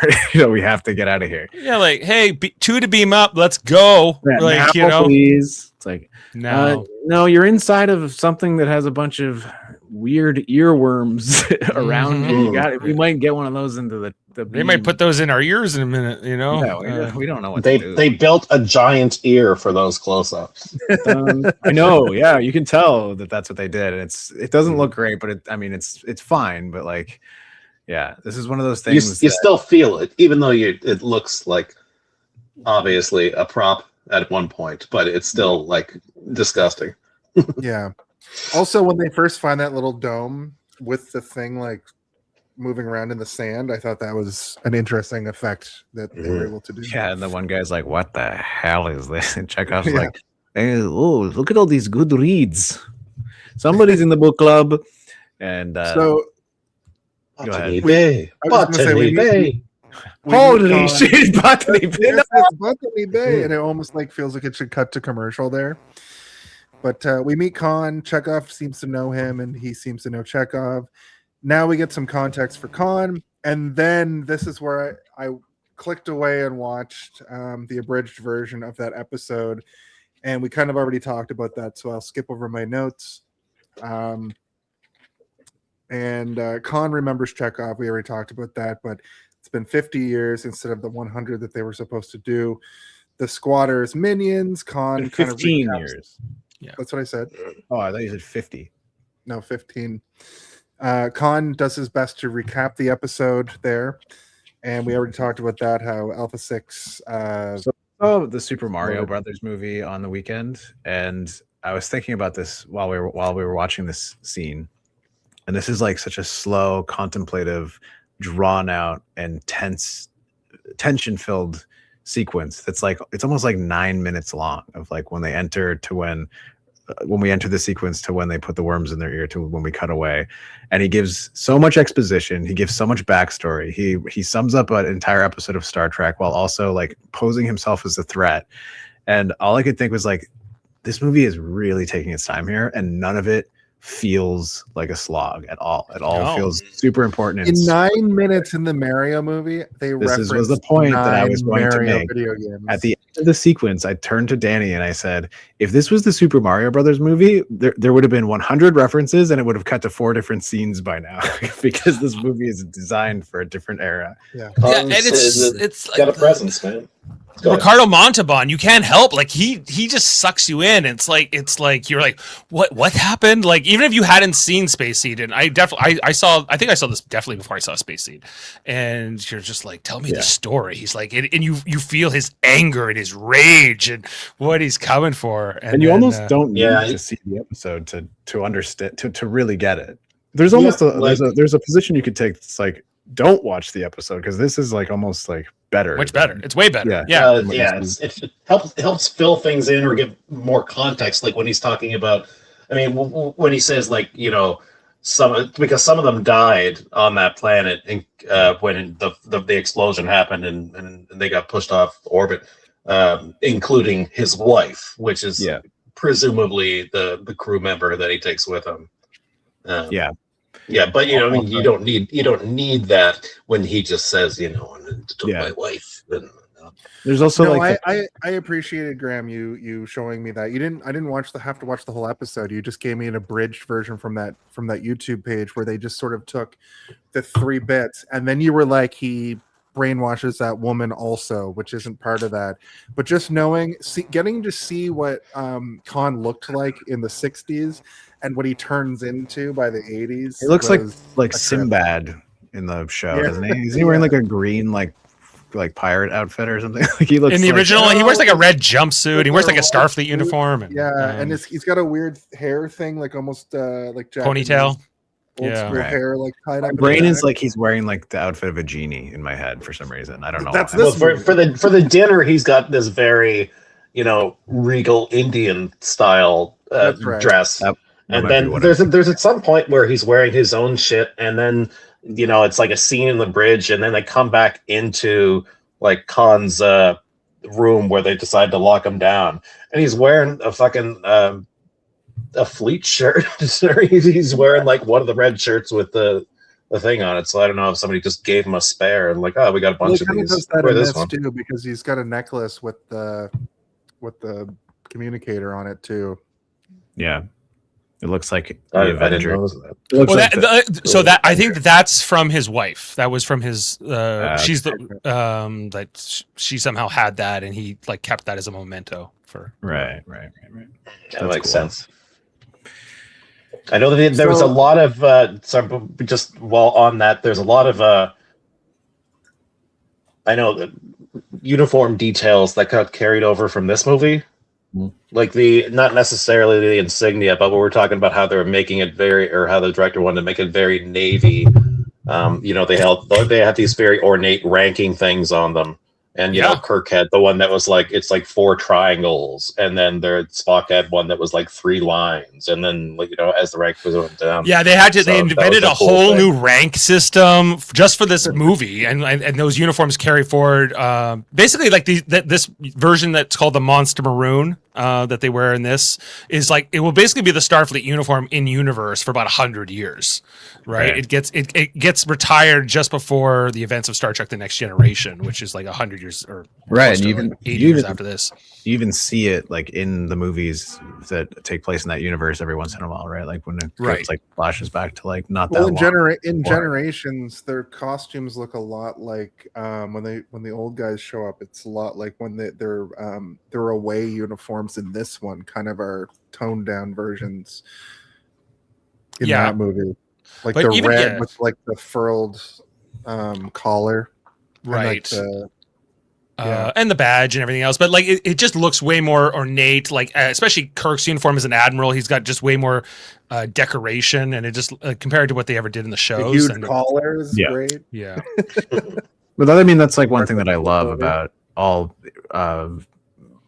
all Star Trek is that they have like a sort of a unique ranking system. I mean, like I love the pips, right, and the TNG stuff where it's just like you can tell that's more like closer to like the Navy, like the United States or the British Navy. But it's like like how they have like a different color and then that gets replaced by another color and then you'll have like two gold and one black with a gold circlet around it. Like even the colors of the Starfleet people are like the different, like the yellow, red, and and they have like new colors. So white is command, and gray is like science, and like Scotty's yellow.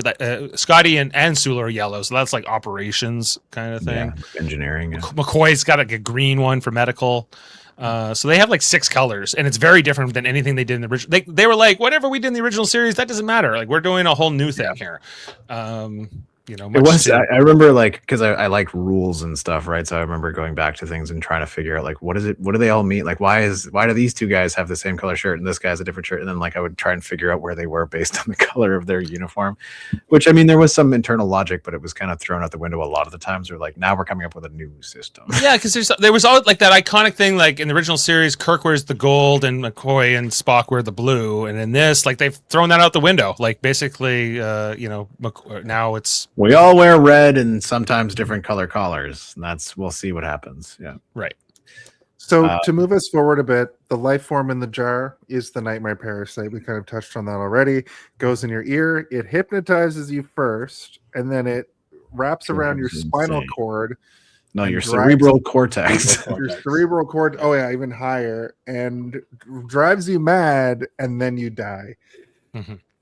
And then he puts it in Chekhov and Captain Terrell. And it's pretty horror. It's pretty. And the screams, and how they use the music there in that scene is like, it's so great. I wrote Khan is a fucking maniac. Yes, I mean he's pissed.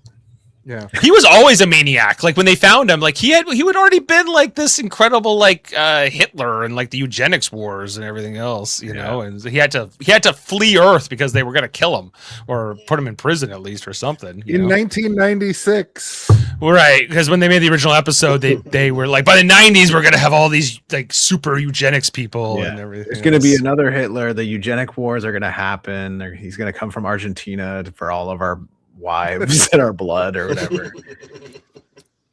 Now he's that's what Gene Roddenberry was scared of. Yeah, he's getting prima nocta for everybody's wives all over the world. Yeah, Gene Roddenberry would hate the current situation of the world. I'm trying to avoid saying his name because I tried to put a video up for promotion and it said I got disapproved because you can't talk about American electoral politics, and I'm probably going to get screwed over on saying that. But anyway, don't say the T word. So Kirk is reading with his old man reading glasses. I thought you said Gene Roddenberry. I thought you got flagged. I thought you were saying you got flagged for Don't Gene talk about Roddenberry. Roddenberry. I could not understand what the fuck you were talking about. I was gonna start calling him Gene Rottenbody. He's like, his porn. That is how he died. Teen Roddenberry came into my head for some reason. Yeah, it's because you're a pervert. Hey, come on now. Kirk reading with his old man reading glasses is funny, and his classic crew arrived to the Enterprise. We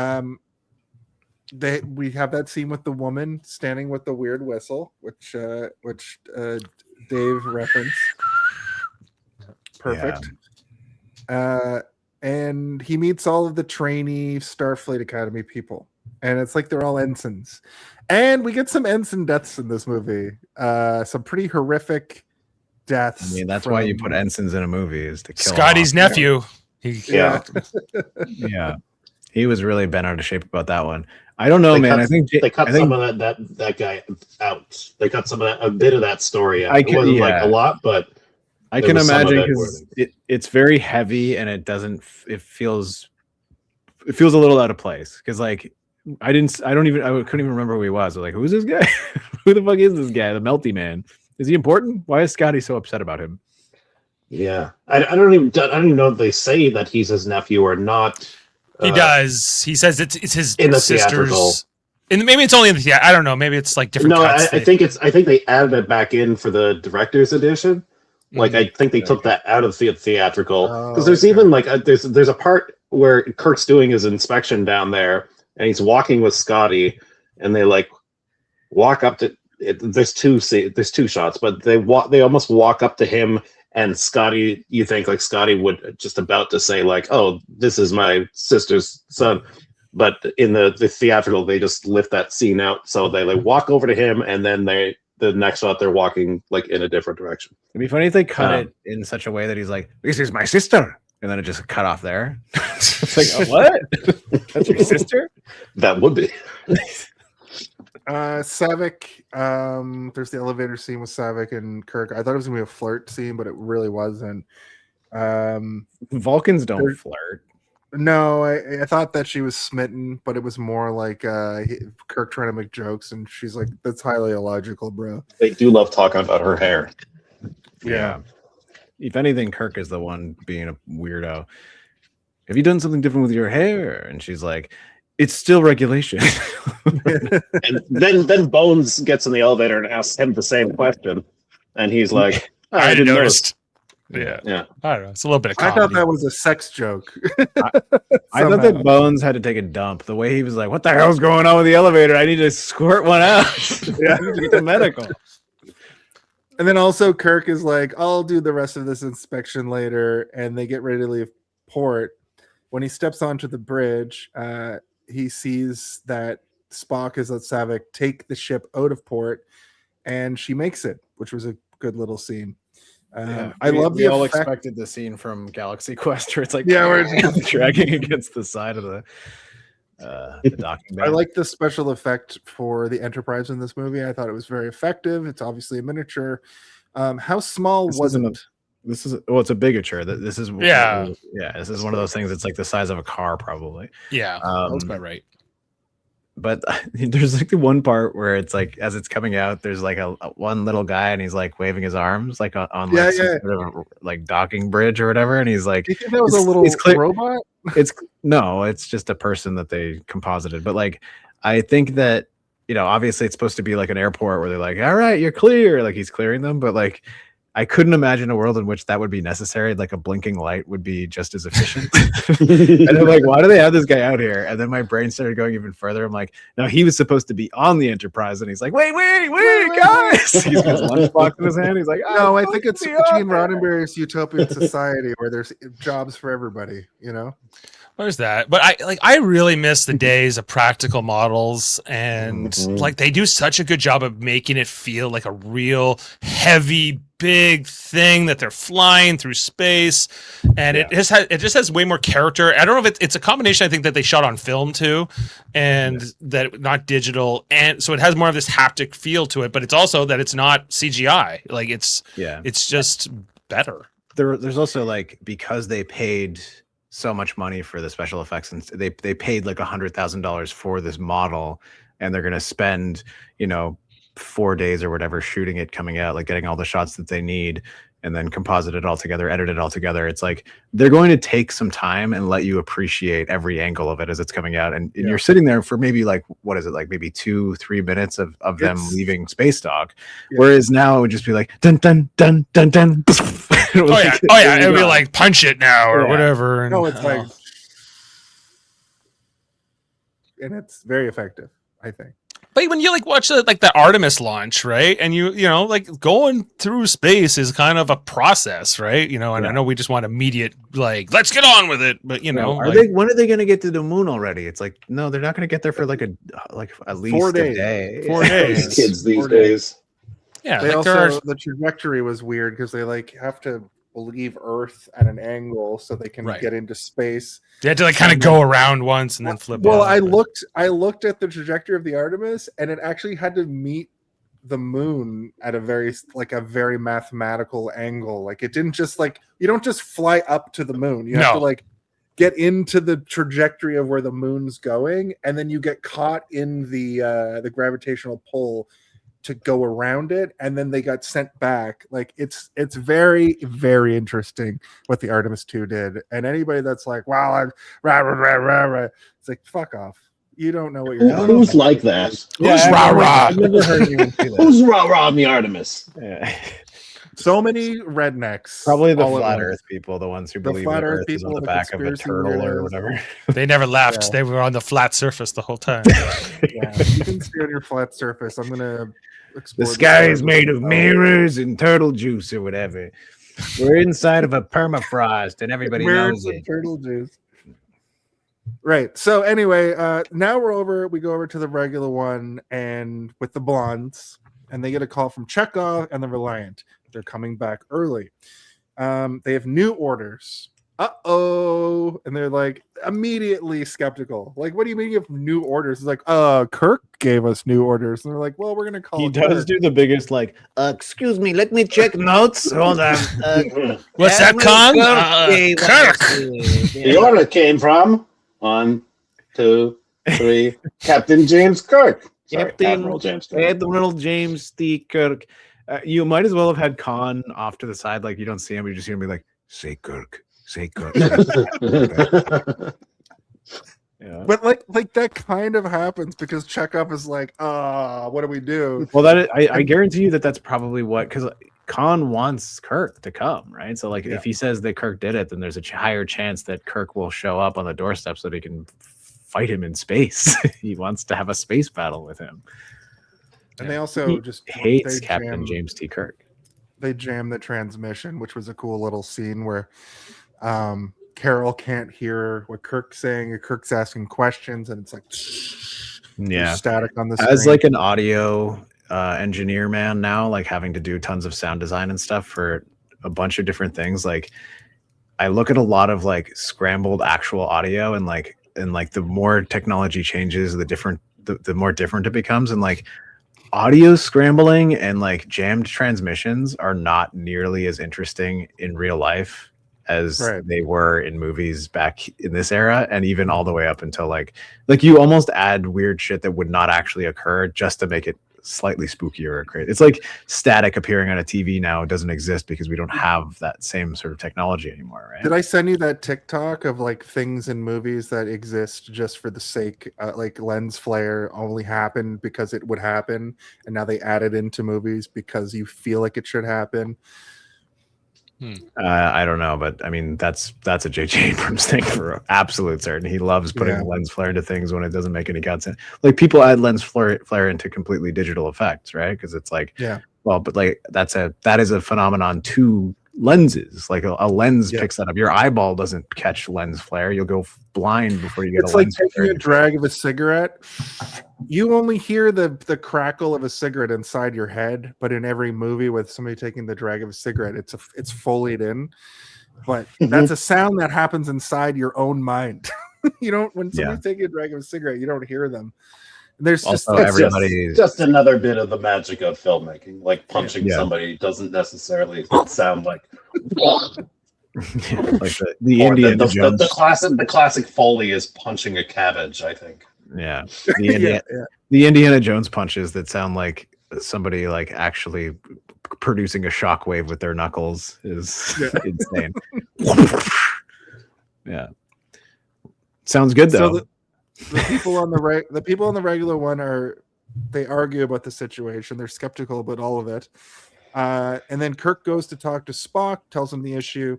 They only have Starfleet though in this situation. They're already out in space. But they're mostly upset because they're like, no, they can't take this away from us. Like we're not even done testing it yet. And like, what do you mean they're coming to get it? And Kirk's son he's more concerned, I think, about it being turned into a weapon than anybody else is. But he's convinced that that's what they're going to try and do with it, right? Yeah. These military types. Yeah. I did get the feeling that when Kirk, and it's funny because Dave, you told me this last night on the Survivor show that this kind of happens in the first motion picture. Every Star Trek seems like they're trying to do one thing. They get a distress call and they have to immediately just go with who they have to save the day.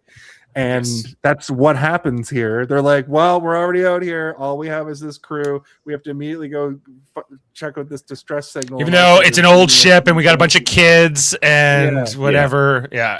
And then they're going to learn on the job. He says to the crew, like, we're going to have to ask you to grow up a little bit faster. Yeah. Yeah. We have to take these Irish colonists to planet Ireland, but then, oh no, a weird alien goop man showed up. Scotland, Alien Space Scotland is called. There's so many. Yeah. I mean, that's how almost every Star Trek episode starts, right? Where it's like, we're on a mission to do this, but then we figured out a space anomaly is happening over here. Yeah. I mean, they're always the only ship in range. It's always has to be that ship. But I mean, right? that's their spacefaring vessels, right? Like that's what their job is to investigate weird shit happening in the. I want to say that this movie specifically has made me. It's made me a lot more interested in just going and taking the plunge into Star Trek.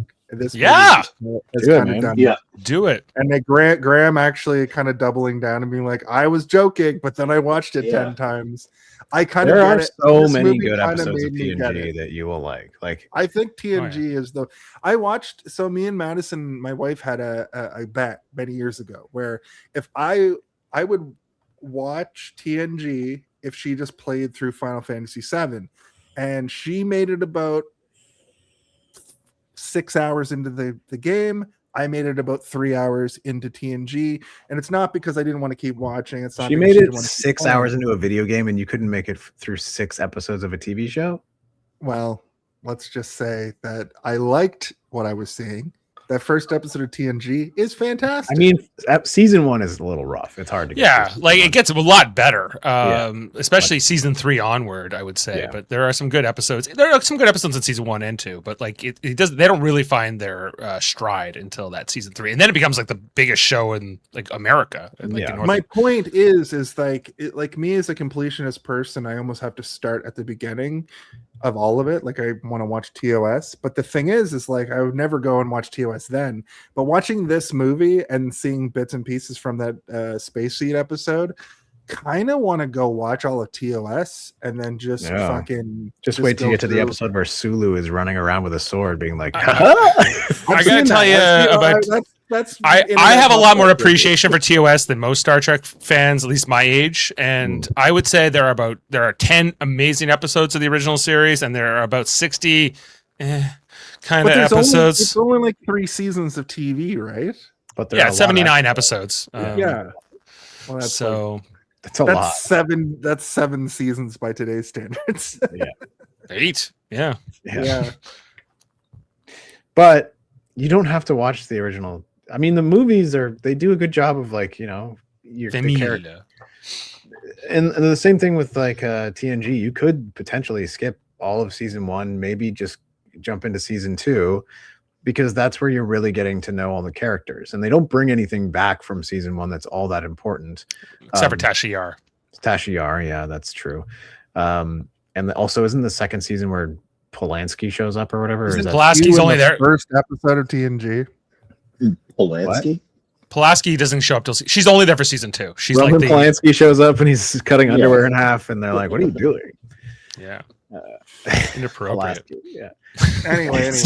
Can't find those episodes anymore. Yeah, they're scrubbed from the internet.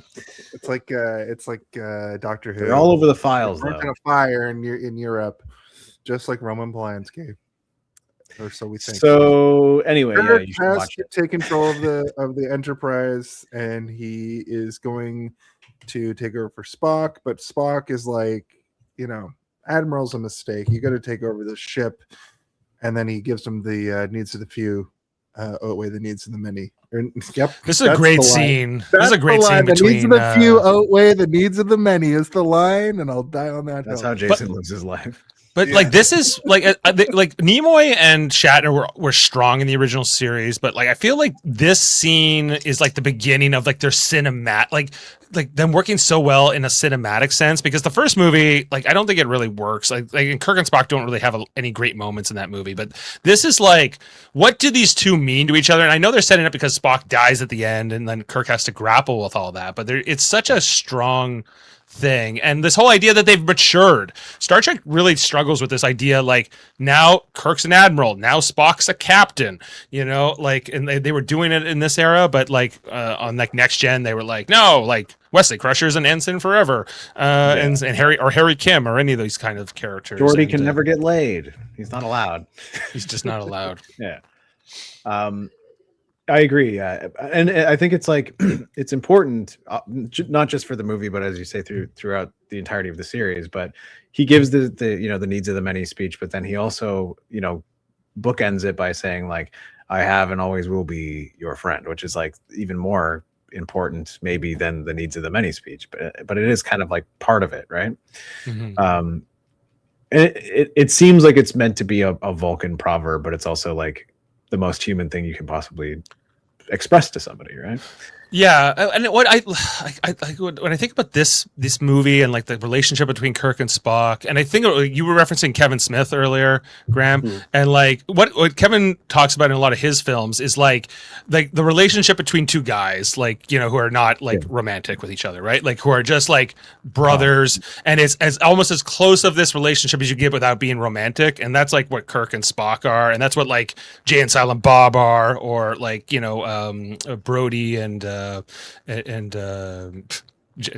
other guy in that movie, Jeremy London's character, TS, like right? And all that, or Dante and Randall, or it keeps going on, and there's examples, but like I guess just like Cheech and Chong, like a camaraderie, Beavis right? Like and Butthead.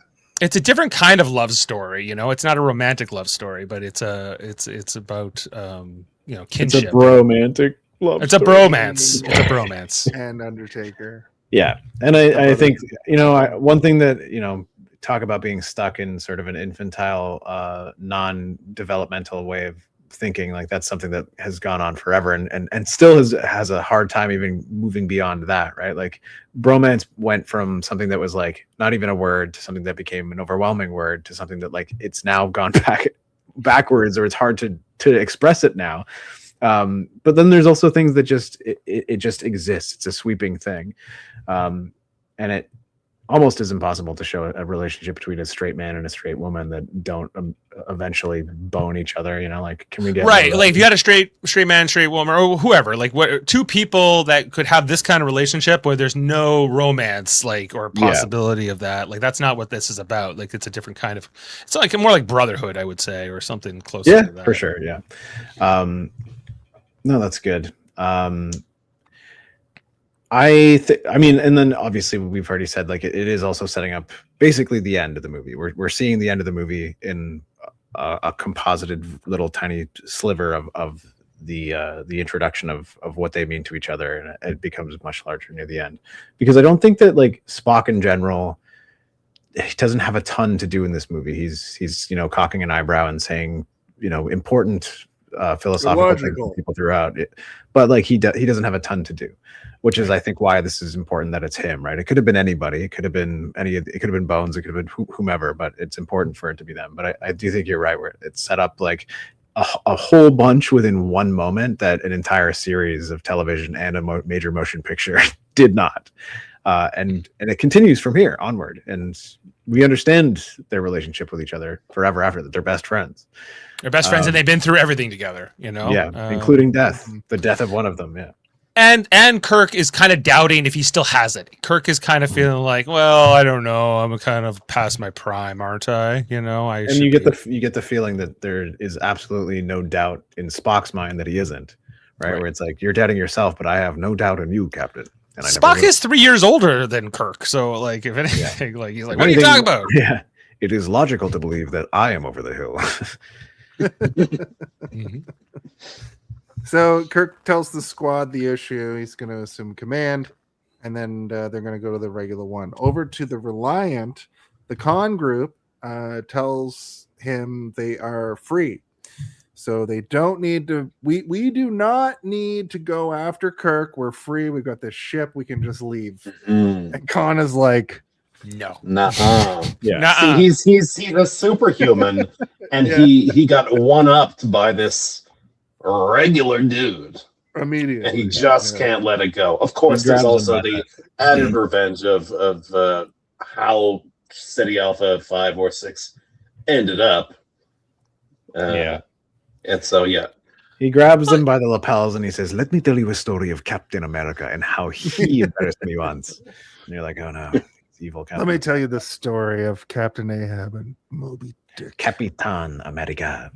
Yeah. And is this the scene where I can't remember what Khan says to his aide, his first the bandana blonde hair boy. Well, that guy's but He's Cillian Murphy. He looks like somebody. His Swedish Adonis there, whatever. Swedish made penis enlarging. I don't know if it's this scene or the next where I could watch Ricardo Montalban recite anything when he's in the zone like this. So but he's sitting back in the seat and he's like, "I'll chase that rascal around the moons of Nibia and blah, blah, blah, blah, blah." Oh yeah, he's so Shakespearean. He's so good. It's a combination of two lines from Moby Dick, I think. Or maybe it's something from Tale of Two Cities, but it's one of the books that they lean on for his quotes, and it's not exactly of the book, but he is later. Changes it a bit to be like Nebula and things like this. So. I have this transcriptor. He says he tasks me, and I shall have him. I'll chase him around the moons of Nibia and around Antari's maelstrom, around Perdition's flames before I give him up. Prepare to alter course. And it's just like, yes, like this guy's so crazy. I thought you were talking about the dishes, Revenge is a dish best served cold line from later, where he also says a bunch more stuff, a bunch more cliches, literary cliches. But we go back to Kirk, Spock, and Bones. They go into a room onto a computer and they find out about Project Genesis from the computer bank.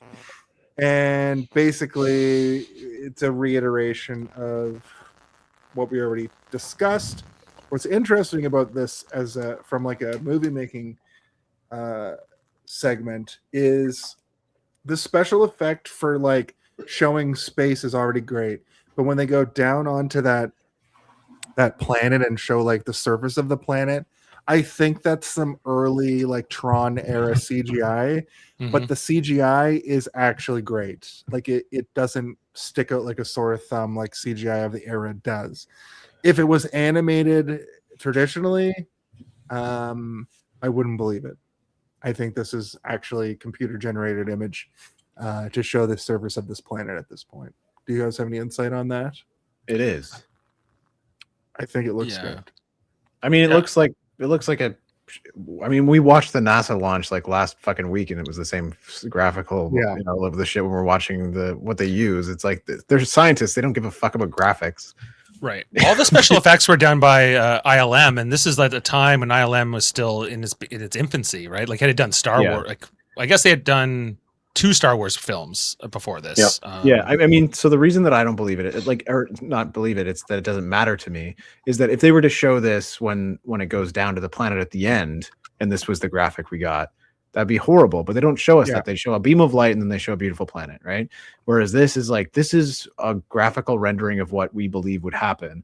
And like I say, we watched a 2026 launch of a spaceship going into space, and they had graphical renders, and they look like shit. And it's like, it's fine that it looks like shit because they're not concerned about making it look good.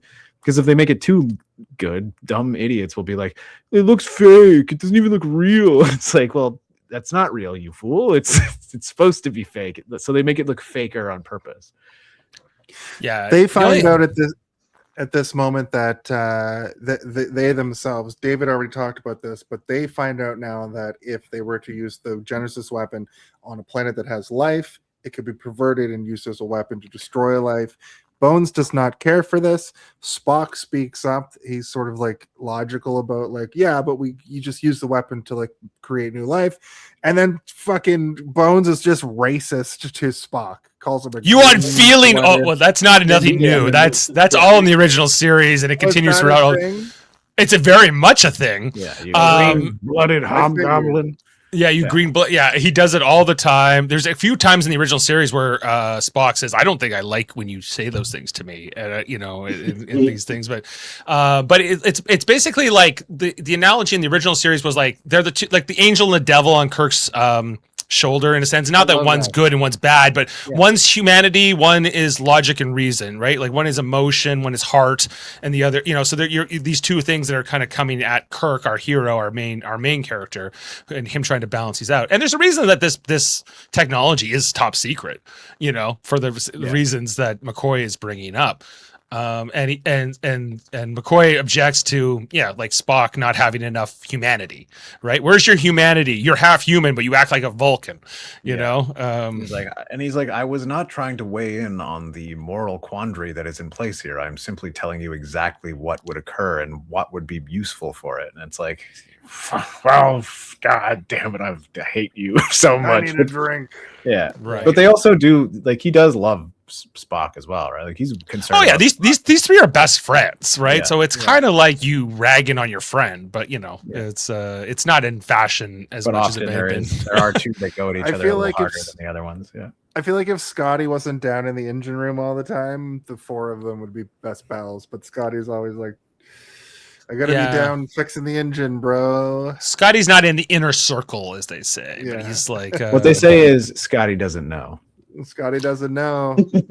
But I also think that like this whole technology was kind of an analogy for like, I guess, nuclear technology, which was of course big at this time, right? Like you can have a nuclear reactor, but you can also have a nuclear weapon. Heart of the Iron Curtain and also the Cold War right here. But yeah, it's a device of ultimate creation and like something that could help humanity flourish in ways that you can't even possibly, because you could basically create endless amounts of livable space for humanity to flourish across in infinity. But at the same time, there could be one twisted con out there who's like, we will use it to destroy all of humanity. Well, yeah, once the Klingons find out about this weapon inside a dead planet and then shoot it at them. Yeah, that's a bit of a spoiler for Jason, but yeah, they fuck it up real hard. Because the Klingon and the rivals of the Federation do not like that they have this technology at all. No. Okay. So this technology continues through Star Trek.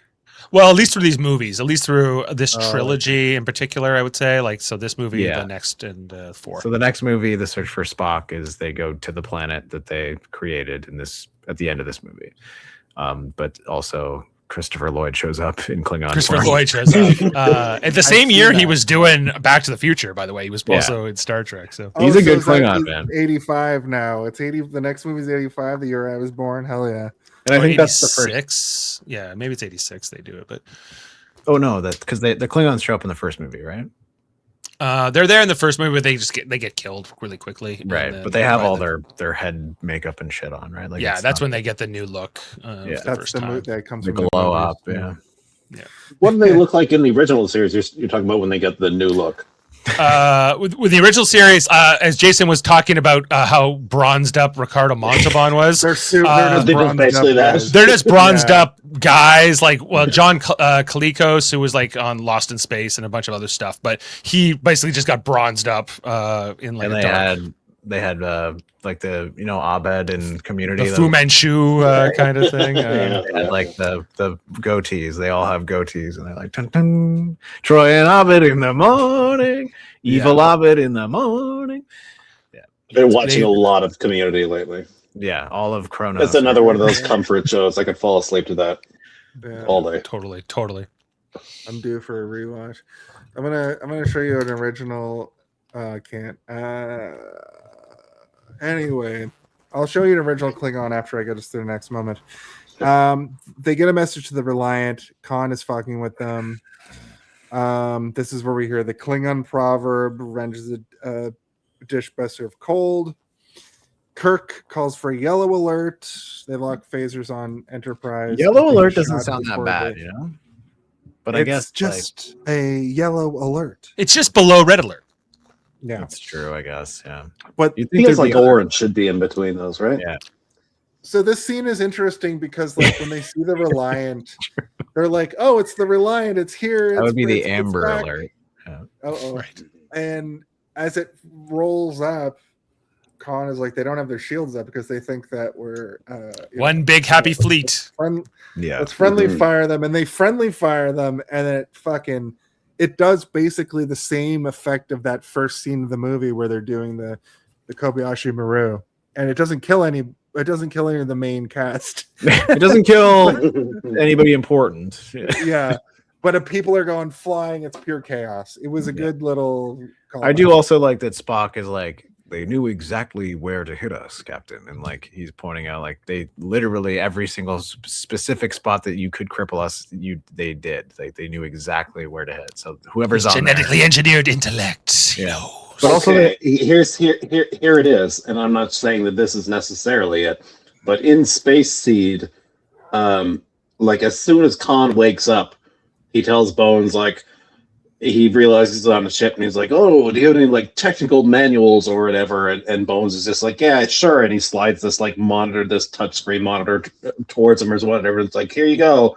And that's how Khan learns everything about the Enterprise. Speed reads through it all, and Yeah. it can absorb all that knowledge. Plus, they have Captain Tyrell and Chekhov available to tell them like where should we hit them. Like they would know that as well. Yeah. Mr. Chekhov, if I wanted to, make them not able to move anymore, it's like, well, hit them over here in the wobble you section. Exactly. Hit them in the neck. Right here. This is just as good as a reason for why he would know where to hit them. Yeah. Yeah. No, but I mean, I do like the idea that he could easily just digest whatever he needs. Oh God. Evil Troy and evil Abed. There you go. It's so much worse than I even remembered. I didn't. It doesn't even like they didn't even go all the way down to the neck. Yeah, you can actually see where like they stopped. It's like, It's rubbing off. Yeah. all right, we're just gonna do blackface with some crazy eyebrows, guys. We got it. That's pretty much what it was. Gene Roddenberry is just like, yep, that's the one. The Klingons were meant to be like this, like analogy for the Russians, kind of like during Soviet Union, but It's also crazy that like Star Trek, that rendition was like also one of the most progressive shows ever made at the time, while also utilizing one of the most anti. I mean, the Klingons aren't like doing song and dance routines. Yeah, they're not doing a minstrel show. Yeah, like and it wasn't even all like not all the Klingons got bronzed up. Like there were Klingons that didn't get that look. But it just depends on the episode. I think that the decision to make them way more alien and not just be like they have dark skin is much better. Yeah. Yeah, they didn't have as much money back then either, so like it's whatever. They just painted people different colors, and we're like, there we go. Yeah, we got a green guy, we got a blue paint him guy. green, paint him blue, paint him Planet of the blue guys. Yeah. So the Reliant sends a full-on bomb, and like I said, it's very similar to the sim at the beginning, and Photon torpedo. Yeah, full on. Yeah, it was a photon torpedo.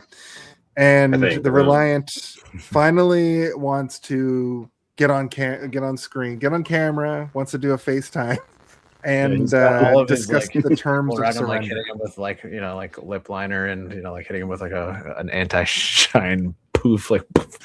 Okay, I'm ready on screen. And then So when they get the when they music get on is great. when they get on screen, it's interesting because Kirk does like a con, like a small con, which I thought was funny. And he basically is like, it's a revenge plot, bro. I'm after you. You're going down. And Kirk wants him to spare his crew, but Kirk wants he wants him to spare the crew, and Kirk will go to the ship and he'll be the sacrifice. But he also wants the data and the material for the Project Genesis. And then Kirk's like, I don't know what you're talking about, man. And Khan's like, I know that you know what we're I know that you know what we're Put his talking glasses about. on. He's like, let me just. Right, he gives him 60 seconds to give him the information, and then Spock and him are like, okay, we're just going to unlock his shields. Well, Got my he reading gives glasses. 60 seconds. They play a great stall game. It's just coming now, Khan. He's like, you blew up all the goddamn computers. What do you expect me to do? This relax. segment of 45 more seconds, Kirk figuring this out and like leaning over with his hand over his mouth is what made me want to go and see other times that Kirk and also probably Picard do things like this in Star Trek. This made me so curious about Star Trek, just this one sequence of him just being like, so what do we do next? We just unlock the thing, and Spock is like, yeah, we have a code we put No, in. he says keep nodding and pretending like I'm saying stuff to you. It's kind of like they're like it's baseball, how they all cover their mouths now before. Don't let it see what's happening. No one sees this coming. Yeah. I also do like how much it Galaxy Quest like really emulates this scene, except like as if it's We just not turn working their back entirely. in that. Yeah. Well, no, because like in that, it's like he's saying everything because he thinks everybody's on board with it, but no one is also like covering their mouths. They're all just saying shit. And he's like, perhaps I am not as ugly as I am stupid, Captain. Whatever. It's like, oh god, they fucked up. But essentially, the shields are they do this thing where they reverse the polarity essentially, and by polarity I mean they send the data back to take the shields down. They fire, and the plan They figure out a actually way works. to like they take over their computer to be able to lower their shields and then just blast the fuck out of them. But also like make it so they can't put the shields back up. Like because they have to enter the code because there's like a code that every ship has, and like they're also teaching what's her name, Varric at the same or Savick. Savick. They're teaching her at the same time like a new maneuver, being like, if you learn, you gotta learn on the job kind of thing. Like we're doing something that is like pretty frowned upon even within Starfleet, but like if you memorize these codes, you'll be able to do this to another ship at some point if you ever need to, and we're doing it right now. And then they're like, but hope it might not work. So let's find out.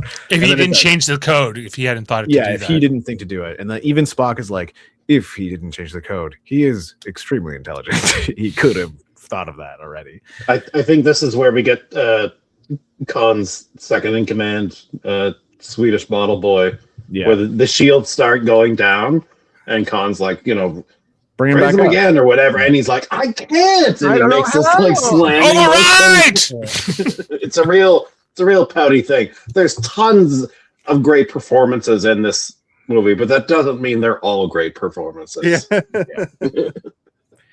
But the Reliant bails after that, and I wrote that was actually awesome because it was that scene is probably not my Home Alone, but probably my favorite scene in the movie. But we have to deal with the repercussions of the fucking space battle they just got into. This naval battle they basically just got in here, and Scotty comes up. He's all burnt up. He's got the burned man who's all It's burnt crazy up. that he comes to the Sick bay is fully full. Doesn't he come into the bridge? Yeah, holding it's his like, why the he's it's like, look at that shit. Yeah, He's It's when like- all the rest ran, he stayed at his post. yeah. You When he guys, comes- when the I'll be doors right open- back. You guys discuss this. When the door is open and he's holding it, like I'm like, it like holds on him also for like a little bit too long. Where you're like, what the fuck? And then I just wanted him to be like, I hit the wrong button. I meant to go to medical. I meant to go to sick bay. I thought Yeah. it hit sick bay. Yeah, but then like when the guy dies, Scotty's nephew there, he's like, "Is the word given, Admiral?" He's like, "The word is given. Yes, Yeah. that's right. Now you can die." Warp speed. Yeah. Warp speed. He stayed at his pulse, and then like James Doohan does his best. He does his best. I mean, James Doohan, he's not the worst, but he's not the best actor. Like a lot of the time, I'm just kind of like, oh my god, is this even real? Is this a real Scottish accent? No, It's not. No, no, it isn't. But like, He's not really Scottish. he's from Vancouver. What's next? Chekhov's not a real Russian. Listen, Chekhov's also not Russian. Chekhov's smoking gun is great though. Like he's. I don't believe in anything anymore. I don't know what to believe. I just think that like it's very stage actory, I guess. Like like you can do a close up on Kirk, you can do a close up on Spock, you can do a close up on a lot of characters in these movies, and I'm believing every single second of it. But if you get too close to James Doohan, I'm like, this is an actor acting. I don't. He was more of a voice actor than even a non-screen actor. Oh man, have you ever heard him doing the novelization of the TNG books before they like actually? No. He does Data, and he's like, "Hello, Captain. This is me, Data." Like he's talking like the computer. Like it's crazy. It's fucking insane. Yeah. But nobody told him that Data's an android. They're just like he's like a computer on wheels. He sounds like this apparently. Like like at the beginning of the movie when the computer's talking and it sounds like that. Like that's what he just thinks all robot men sound like. That probably is James Doohan. It could be, Like, yeah. All right, like he did so many voiceovers. Like there's a bunch of times in the original series where you go, "Who's that voice?" And you go, "Oh, that's James Doohan." It's James Doohan. He's good. He's great. He's the best. He can do Scottish. He can do Irish. We just don't want to pay somebody else. He said he could do any accent he heard once. But yeah, I can tell with his Scottish. Listen, my mom is Scottish, and his Scottish is not a good Scottish accent. Well, then you have a better frame of reference than most of us. Yeah. Dave, just because we have this tiny bit of downtime, I did check, and of course you were right about that in Space C that Chekhov was not there, and the person I was thinking about was Scotty in the room when there's it's Scotty and Kirk and Bones and Spock, and they're all talking about Khan. And they're actually like all winding up Khan. I don't know if it's in this movie or if it's in the episode.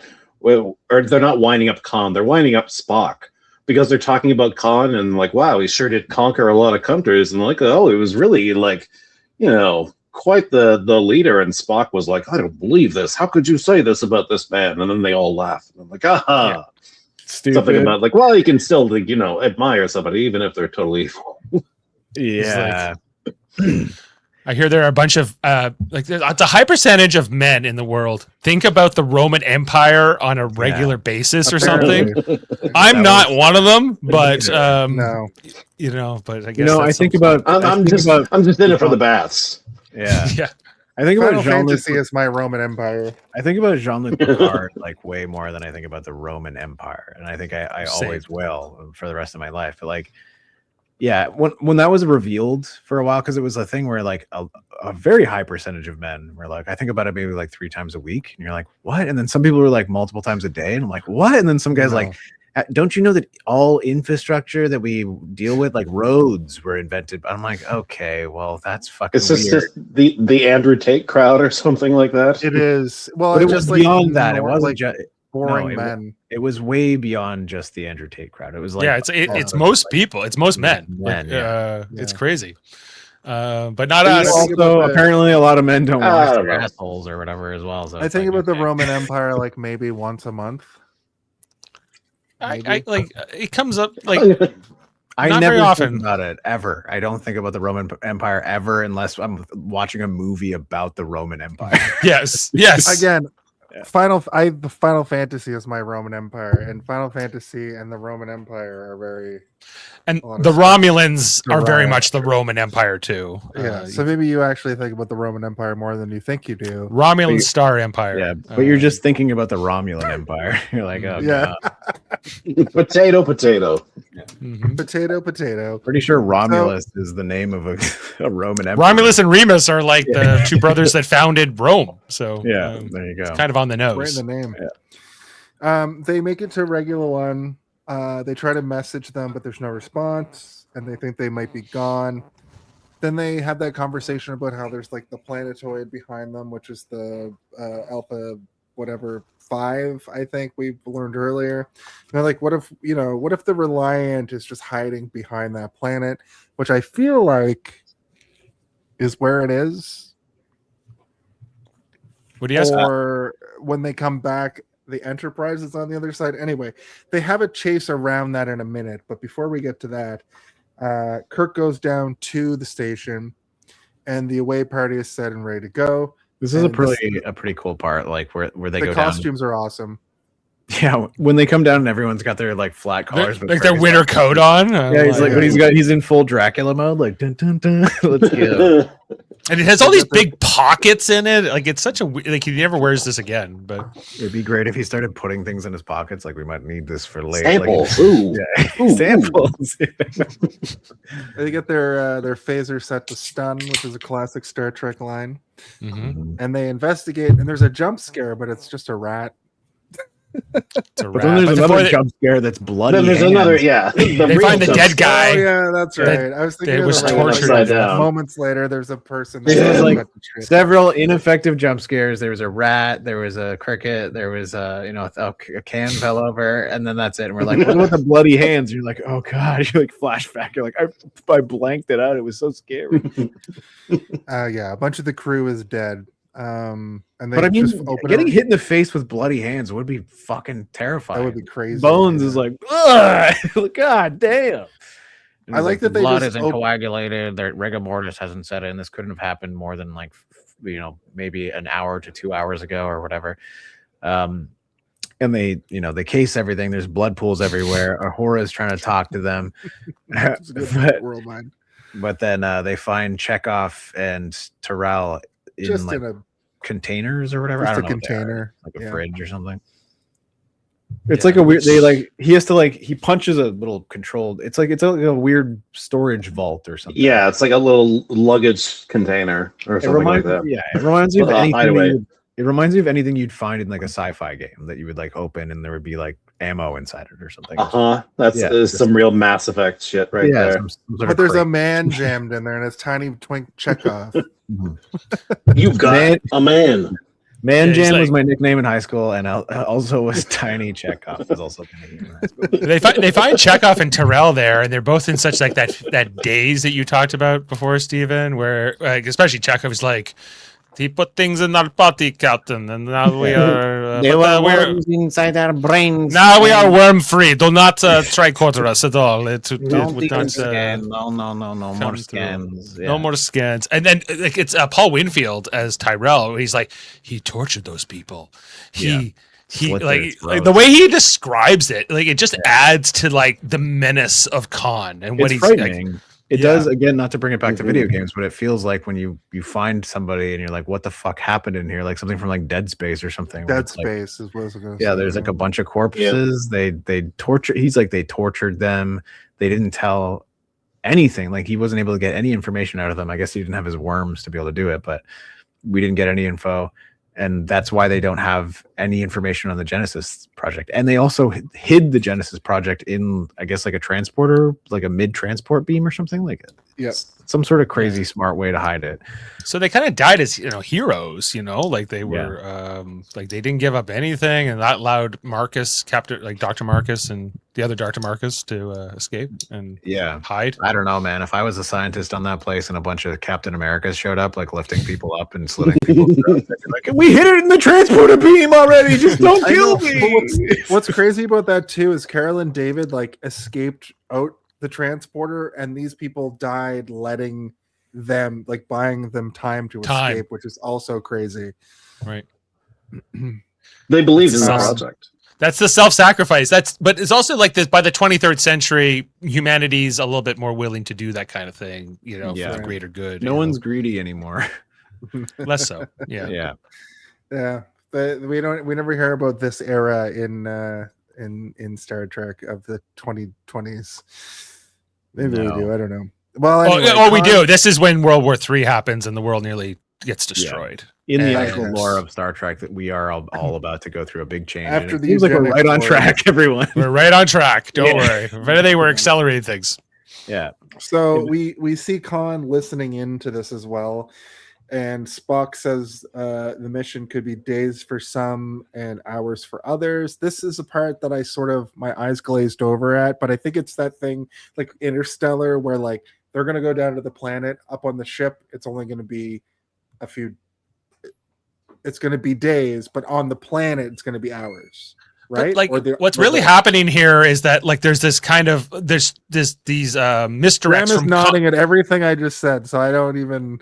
Sorry, David. Khan set a trap here for Kirk, right? Where he left Chekhov and Tyrell there as plants, and then he's waiting for Kirk to kind of give the information over because they're working with him. And then when Spock calls down and says, "Oh, we can't even beam you back," and Kirk orders him to take the Enterprise away, that's also a misdirect. That was predetermined with him and Spock, because they kind of figured that Khan had some kind of a trick up his sleeve here. So it's kind of like three-dimensional chess.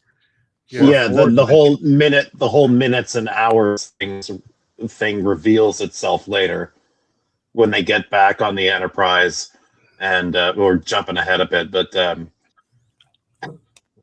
when Spock is telling Kirk he's got it's going to take them 4 days or whatever, and this many hours, when they get back on the Enterprise, it turns out they were saying instead the hours meant, or the days meant hours and the hours meant minutes, because there's some regulation that they tell Savick, like if you know that your transmission is being monitored, that you only speak in code.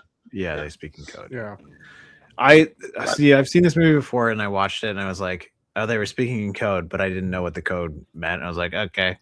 Okay, good. Thanks for the code. It's hard to explain a code after the fact. You need to explain the code before so I can figure out what's happening. But if you tell me the code afterwards, I'm like, it's like one of those games where it's like, okay, how many fingers am I holding up? Whip, whip, whip, whip, whip, banana. What did I do different or whatever? You're like, fuck, what? What are you talking about? Well, at any rate, but that is jumping ahead, and I don't think we've talked about the term where. Yeah, go ahead. They beam down to the planet. The survivors attack Kirk because they're like, "How did you get here?" And it's alluded to heavily now, especially that David is Kirk's son. Chekhov and David Winfield. What's his name? Paul Winfield. Winfield. Captain Tyrell in the movie. Captain Tyrell is the character. Captain Tyrell. They immediately betray them because they're up on the ship and they're like, "Oh, it's fine. We'll just go down to the planet. We'll go down there. It'll be cool. We'll show you where the Genesis machine is. It'll be great." And they get down there and like, "Nope, you're gonna die now." But what's interesting about this segment is that Tyrell manages to like turn the gun around on himself. Yeah, he's fighting the worms.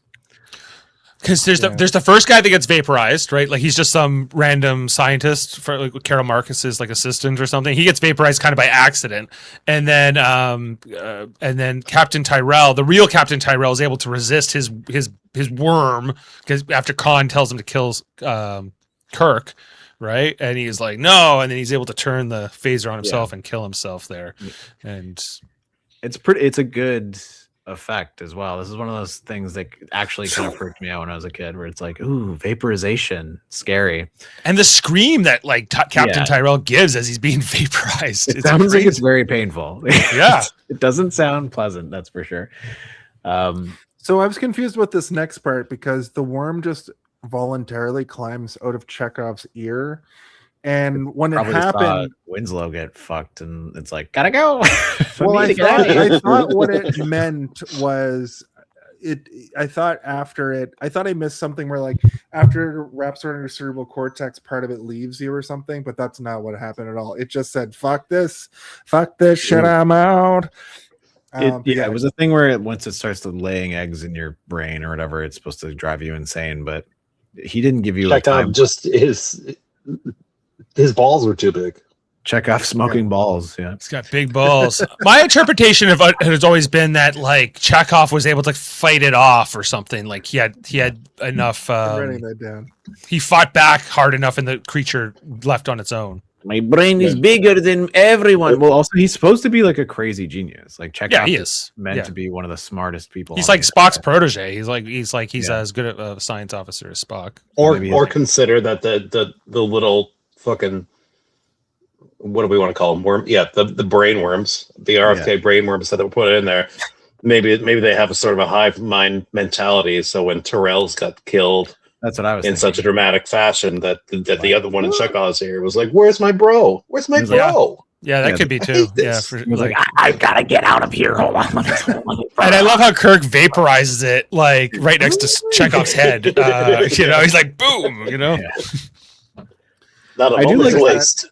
I like that idea, but I also do like the idea that like if you're smart enough and your brain is hardy enough, it can like overpower. Imagine like that was just a particularly dumb worm. Like it went in there being like, time to feast, and it's like, oh god, this brain's too big. I'm full. I had my fill. I gotta go. It's like the all-you-can-eat buffet at the Sizzler. But Chekhov smoking balls is now added to the official T-shirt ideas list. For hey, did you see this what I would draw for that? I can think of some just a ball bag on fire. I sent you some mock-ups. Khan was it's revealed that Khan was listening to all this, but Khan is freaked out to realize that Kirk is still alive. And then Khan beams away the Genesis machine. Kirk tries to level with him. Obviously, that's not going to work. But Khan is like, I'm going to maroon you on this planet. It's dead. And also, I'm going to shoot the Genesis beam at this planet, and you'll be locked inside it forever. Buried alive. And that's when we get the line. That's when we get the line. And I'm going to do this because this is the closest thing we're going to get to it. Guys, I'm sorry in advance.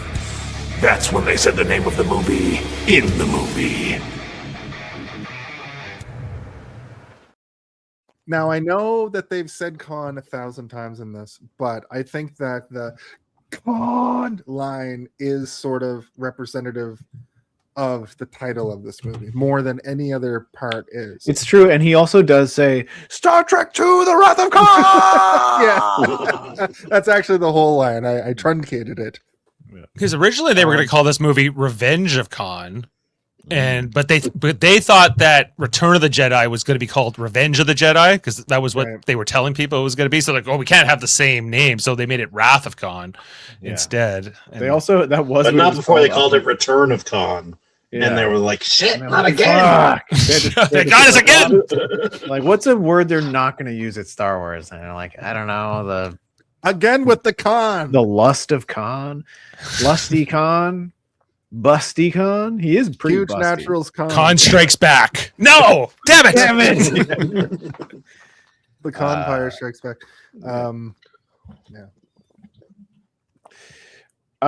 I think it's great, but I don't like that they repeat it. I think is it supposed to be an echo? Is he supposed to have yelled it twice? This is a thing that I've always had. That was what I was wondering. I can't know, and I don't know, but I always thought it was supposed to be like an echo, but it doesn't sound like an echo. It sounds like he yells it twice, or like someone is hearing it through a radio or something. In the official transcript that I'm reading, which is not official, but he says it twice. He says it twice. Khan. Because like the original, like the Khan is like it's good, but then it's clearly just the same audio twice. That's the main issue. It plays over like an exterior shot. It's of the planet, yeah. The planet, yeah. So there's he yelled it so loud that it reverberated. There's several options. It's like it either is echoing through the caves or whatever. It's he actually says it twice, or it was his ringtone. It's his ringtone. His phone was going off. It's Khan's ringtone. Khan. But yeah, like I wake up. Imagine that's your ringtone. Oh god. I mean, it would have been cool if like if it kept going through space and it kept going, and then like it went into like a space into Khan next to the comm, and like it's him. It's coming through the radio or whatever. That'd be cool if he heard him yelling Khan. But yeah, this is one thing that has always bugged me, and it never will not bug me. The double Khan. I don't like the double Khan. Cinematic license. I know. It's like a lens flare, or like film grain added artificially, or when a horror movie puts fuzz on a TV or whatever. But I don't like the double Khan. Never have, never will. which is the sequel to this movie they never made called Double Con. Yeah, it's a gambling Con Air. movie. Con Air. It's a cop drama, actually. It's a buddy cop drama. L.A. Confidential. Oh, And I that show that Paul Winfield used to narrate was called City Confidential or LA Confidential or one of them. So like, So Chekhov seems fine. They discuss what to do. Carol asks who Khan is. Kirk wants to eat. Kirk she's wants like, to "Who is Khan?" And like, Yeah. don't worry about it. Long story. It's like, I'm hungry. Long story. Got any food? But Yeah. Carol reveals that there's food in Conolingus? Dennis. Carol, yeah. Carol's like, you can eat this. Okay, that's too Carol much. says there's food in the Genesis cave. And what's interesting about this is when they go down and show like the Garden of Eden cave, I thought they were going to show some weird fauna, but they don't. It's just like plants, and that was It's kind all of that for would it. be Yeah, that would be disappointing for Kirk, who eats probably eats like red meat out of the machine. What's that machine? I called? only A eat red pear? meat. What is this? A pear? Yeah. It's also disappointing to Jason Trek 2 Wrath of Phillips, who's like, "What is this? Some sort of dinosaur planet?" And they're like, "No, it's just plants." And you're like, "No Listen- dinosaurs? No, it looks like a dinosaur." Yeah. Plant." It's like an Those animated matte, birds. it's like a sort of animated matte painting when they show that cave, and I thought it looked great, but I was like, oh, it's it's Land Before Time. I thought you were Jason in your brain, like the soundtrack for this scene is bum bum dun dun. Yeah. And you're like, holy It's Back to shit. the Future 4 where they go back to dinosaur times and die immediately. Because I think it is a it's matte painting creepy too. air. When It they is. look into the cavern and all that, yeah. with like But a it's a- bit, it's like a a bit very of good one, shininess yeah. to it. There's yeah. There are matte paintings that are god awful. There are matte paintings that are mid level, but this is like one of those ones where you're like, now this brings me back to an era when matte paintings were this is what it was, artistry. It was pure artistry. This is why they spent so much time showing it to you, because like how fucking beautiful it looks. Yeah, This is some next gen Dick used them Tracy all the shit. time. Yeah, Next Gen had a lot of good matte paintings. And they were doing them in the First, original series too. To be fair, Yeah, too. yeah. So Because they hired the I guess best of the best, man. The painters. They'd spend like Well, they didn't have not really. Like Yeah. they didn't really have CGI. You couldn't that was what you had to work with. So they had to, I would to prefer hire this some over creep who CGI. spends all his days in his garage painting Yeah. like an amazing looking city, and then it's like, okay, how much are you going to charge for this? $10,000. It took me 4 months. Of course, I'm going to charge you $10,000 for this. So I don't know who the Shaka fella is. I think It's supposed to be a Shaka Shaka. Khan joke, maybe. Oh, right. I get it. Good one, World Mind. Listen, I played your video and I think you just bullied that guy earlier. So It's a Darmok reference because Paul Winfield also played Darmok. Oh, okay. Or Dathon. Yeah, bully him again. Yeah. Yeah, I guess they already started the experiments, but they already kind of talked about how they they already had- knew that. Yeah, they assumed that they had already reached level 2, which this is level 2, right? Do it in the core of a planet or like the center of an underground cavern. Asteroid or whatever it is, yeah. Yeah, and then planetoid. and then level 3 is to do it at like an actual planetary level. So Right. So they tell David to show Savick and Bones the food. Kirk and Carol sort of catch up alone with Chekhov just laying there. but he can't hear because the thing came out of his ear, so he's got a Right. bandage on his ear and he's sleeping. Well, what I found funny is before they were like, you guys go find the food, we're gonna talk, he was awake with his hand over his ear, and then if you look at him while they're talking, he's just asleep. He's out. But he's I doing thought that this was the whole time. Yeah, he is. He's literally like I didn't notice this. Is he in one of the same shots while Yeah, he's in the he's background. That in- whole I thought he conversation. somehow went ahead with the rest of them. No, the No. whole 'Cause conversation. I feel like when you get there, when Kirk and Carol go there, and she's like, "Can I cook or what?" And I feel like it's Chekhov who's like, "Oh, Captain, look at this shit." Yeah. It's like Chekhov over here. And he's like, what? What? No, that whole conversation in the hallway, the mall conversation, he's just lying there on the floor with a bandage on his ear, like holding it there Yeah. too. Like just holding it. It's a very good scene, though. I mean, Yeah. It's one of those slow, take a breath, retrospective. It also Kirk tells you reveals a something lot about about himself. it reveals a lot about him and a lot about her and a lot about the kid as well. Like the conversation is in a good proportion about him as well, right? How do you guys feel about Bill Shatner's performance in this movie? Personally, I thought it was great. I thought I didn't know. I thought William Shatner was sort of always a joke when it came to acting, and I've seen bits and pieces, but I think that like he had such a long career as particularly Kirk because he played it so well, and I think that he does an exceptional job in this movie specifically. Like I think he's a good actor when he's in his element, and I think there's something to say for the direction on this one too, because I think the director was he got him to do lots of takes on things to the point where he like, because it was always like, you know, make it smaller, or like, you know, wear yourself out to the point where there's no pretense or overacting to it. Yeah. And you can see it. And then just getting to a point where he's like, you know, tired. He's the master of saying a line.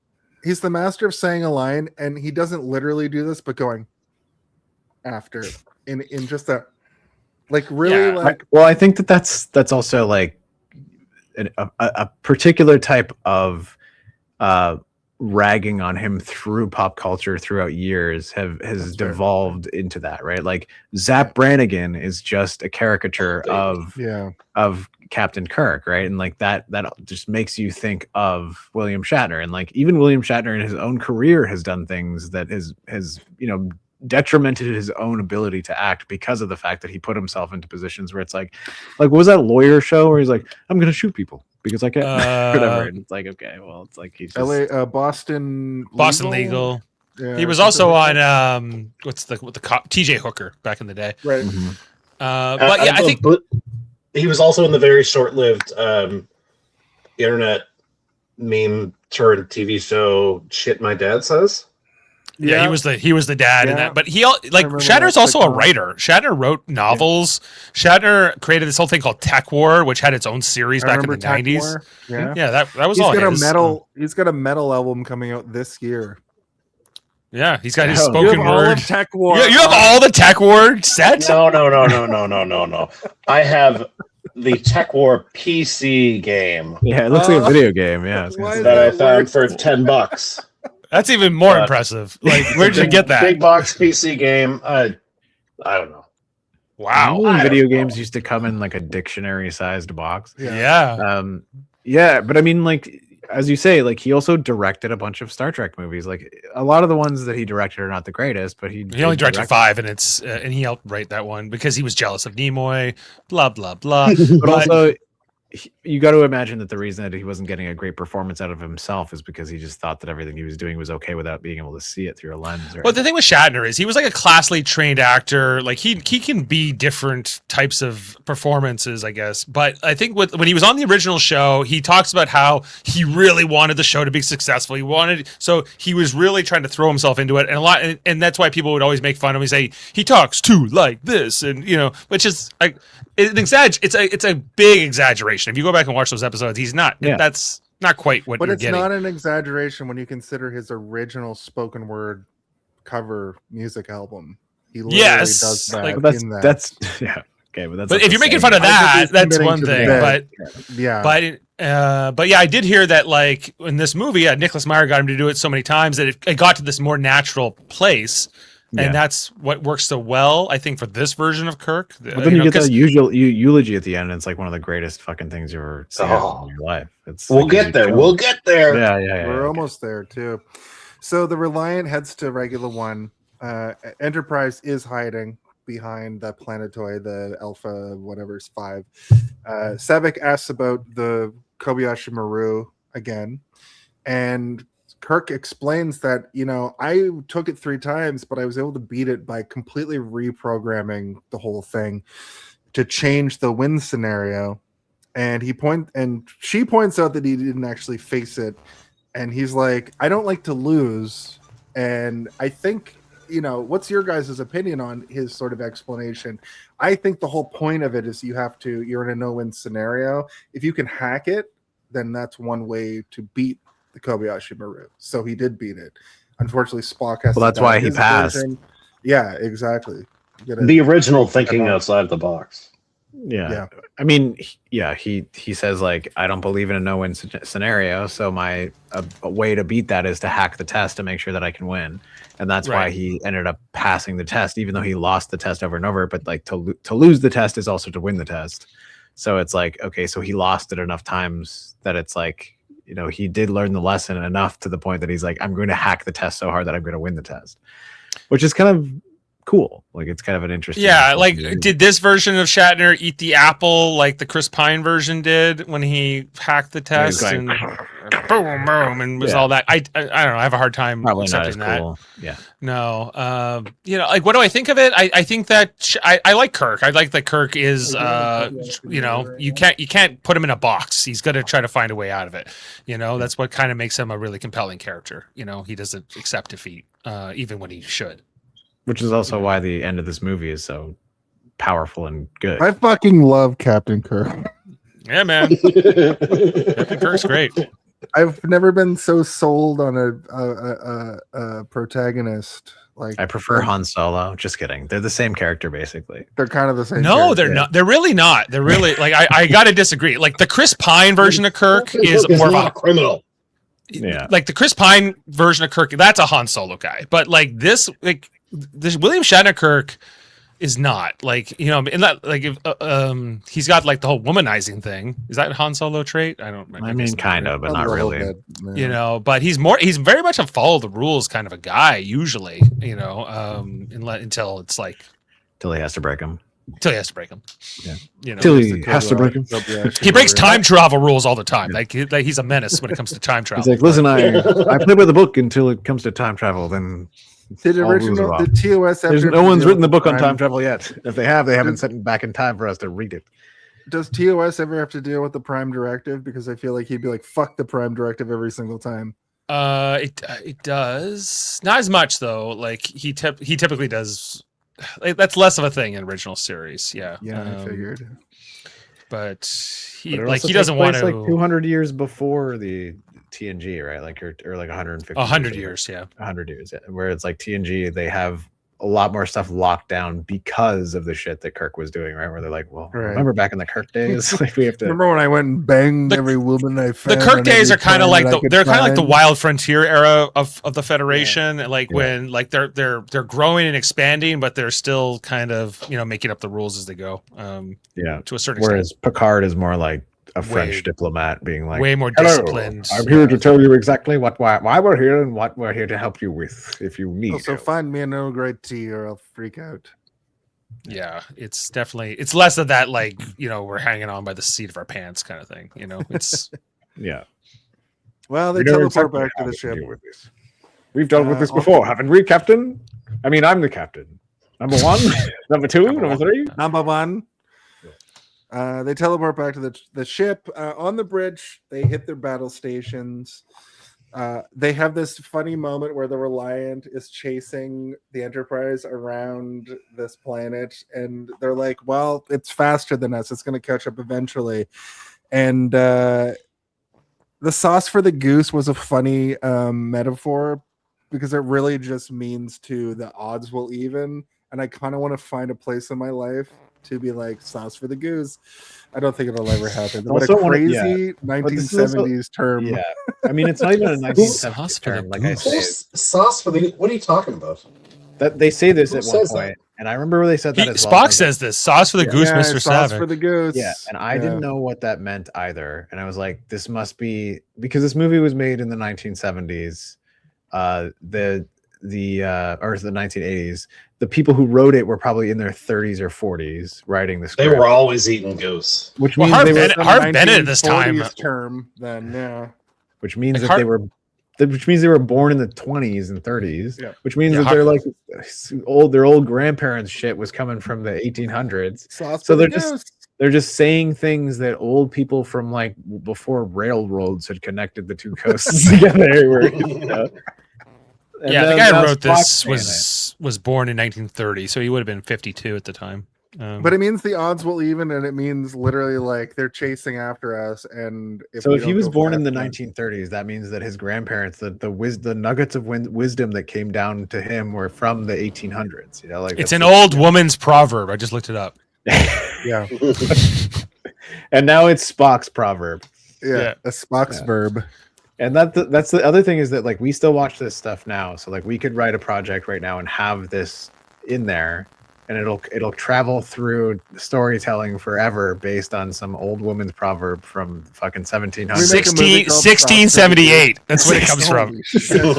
Well, they loved all they had was sauce and geese in the 1600s. It signifies that everyone should be treated the same way in a similar situation, ensuring consistency. So it's even in the odds, is basically what you're saying. It's basically making all the geese taste the same at the end of the day. Yeah. Mhm. And then that'll turn into a Klingon proverb, which will be like, "Oh shit, tastes the same after it's been goose greased." My note here is I'm learning so much, and then I learned so much by David looking up literally what sauce for the goose means. The Reliant finds the Enterprise. They head into this crazy purple nebula. What's the nebula called? I know one of the Mutara Nebula. Yeah, the Mutara. God damn it, this nebula ruled. We are now entering the Mutara Nebula. Yeah, looks like a lot of kind of. And this becomes known as the Battle of the Mutara Nebula. It's so cool. In like all of Star On Trek. a production design note, if I can, because there's lots to talk about here. Of course. But in watching some of the behind the scenes interviews with the production designers, art director, or guys, whatever, they filmed a lot of because the nebula has this very liquid feeling to it, and all these overlays that create this foggy the light texture. trails and stuff. Yeah. And so they filmed a lot of, I don't know, it was water or other things that were just like particles. The way I saw it, because I've watched like a lot of this kind of like the way they used to do clouds in like Ghostbusters and stuff. When the clouds are like parting over the building, they would take tanks of water with either like just like matte black backgrounds and put cameras through and shine light, and then disturb the water to make that cloud effect. They would do the same thing with these kind of tanks, but they would let the water settle after they disturbed it for like 5 minutes, and then just film these sort of like weird sort of trailing effects, and then composite them into the backgrounds and stuff. And like that's what I imagine they did for this, because it looks very sort of aquatic and spacey and like dreamlike or whatever. And it's very. They would use that same special effect a few years later in TNG for the transporters, which was just sparkles, swirling in around water that they swirled around. I learned that from reading Rainbow. That's right, LeVar Burton. He was on both. He was like, "You guys." It was there spoiling all the special effects from like Star Trek. He's like, "Don't tell him I did that." Eyes are on like butterfly in the sky. That was no space. That's some bullshit. That was just a bunch of food coloring and water and rear projection. Slow motion camera effects. Just take a look. It's in a movie. But the Reliant fires a shot. Kirk messages them. He taunts them, and Khan shoots his full power. And then they enter the nebula. I love the way this area looks, and also the score for this segment is really good. They have the slowest phaser torpedo battle, though. It's basically, so if their first battle was like ships, this is submarines. They're like fully slowed down. There's significant damage done to both ships. Khan loses his right-hand man, the Benedict Cumberbatch guy. Chekhov appears. Spawn implies that Khan has 2D thinking, so he comes up with the plan to just like get behind them, which I thought also was great. when Chekhov shows up, he does not look ready for duty. No, he's like, I'll go to my battle station. And he's like, Captain, do you guys need me? They're like, yes. Chekhov, Mr. Chekhov, are you sure you're okay? It's like, No. Yes, I'm pretty good, pretty good. 20/20 vision. I can do the math. Like, Dr. okay. McCoy gave me a bill of health. I'm good to go. Regular. You haven't had your mental health debrief yet. Let's go. Yeah. All right, Mr. Chekhov, take the weapons. They put them on Yeah, take the most important part of this. Yeah, like, I'm sure you want to shoot a con right now. Let's go. You a little shaken up here, bud? Yeah. Well, he does. He gets behind, and they blast with several torpedoes, and then they're about to board. But Khan is all messed up, and he's like, "I'm Two-Face now," and Khan is going to he doesn't detonate. recover from this either. He's melting. No, he's literally Two-Face, and he's going to detonate the Genesis wave. And This Kirk is a comes crazy with- ending to a movie as well, because like Yeah, this is wild. it's not like Khan wins, and it's not like they win. It's like they meet a standoff, and Khan puts down a final sort of beacon of like, A series of massive sacrifices is sort of what I thought. who's going to win this? And then like Yeah. Kirk is like, I don't know, but I'm not going to fight you, and you can stay here and get blown up or whatever. And the person who decides like we're going to win is Spock, and he's like, the only way that we're going to win is that if the needs of the many outweigh the needs of the few or the one, and that's me. So Another I'm one. gonna go put on some oven mitts and take care of this reactor. And he Yeah. does. Well, yeah. So like, there's the whole beating Khan part, right? And especially like his Swedish like #1 guy there, who's like, no, like what? We have the Genesis. Like, let's go. Yeah. Like, why are we doing this? You know, you're gonna get me killed, and Khan cannot let it go. He's like, this is my Moby Dick. He is my white whale, and I'm going to get him no matter what. And you know, and it's just, you know, that he's committed. I'll give him that. Like, you know, he's. I mean, committed or obsessed, I guess is the same. Like, it seems like he's obsessed with the ideas of the books that he read, which most of his books involve revenge or like involve like, you know, ensuring that the person that you are hunting is destroyed or whatever. And He didn't read to the end of them though to know that. yeah, it's like, you know, when you like her revenge does not turn out well for you. You know when you like eat a burger, but you can never eat the last bite? That's what Khan was like for every book he ever read. Like you get to he's like, I just can't finish the last. I never read the last 10 pages of those 19 Yeah. books that I had on my. I don't know what happens. It gets so crazy. Wow, this climax is really great. I'm just gonna. I'm just Step gonna out right here. I'm here, done. Yeah. Done. Because you watch the end of Space Seed, and like Kirk's like, "How about I drop you off in SETI Alpha 5?" He's like, "That sounds like a great idea," you know. And he's mostly upset that Kirk never did a wellness check, you know. Yeah. And- Never came back to check on us to make sure we knew how to plant vegetables or anything. Right. And now And he got his wife killed, I guess. Well, his wife was killed by a natural disaster, but like, you know, It might have been that fucking worm thing. Or it was the creature. worm, but you know, Because he mentions like it killed so many of my people, and I think he might say like, and also my wife. yeah. He did, yeah. I think that's right. And I think it might have killed them by like not going into their ear, but just being a giant version of it. And, you know, they could have written it for spice, but they didn't. They just let it eat all of their. Well, like people. sometimes I wonder if there had been like a flashback scene with like seeing the wife die, you know, to understand. But you don't need any of that because his motive. He's so like committed to his insanity that It's you're also like, way this, better without it because like you don't know how crazy he is, and like this is why I also say like you don't need to watch that episode because he gives you so much information that it's almost cooler to imagine what happened What it than was. to actually watch it. Yeah. Yes, yeah, I agree with that. Like when I watched the episode, I was a little disappointed with it Yeah. because it's Same. not it doesn't live up to what's explained to you here. Yeah. I'm glad I had the context of the episode. Yeah, it's not necessary, but it is additive, I think.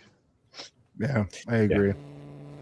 So Kirk plans to warp, but they can't stop the Genesis machine once it begins, which it already has.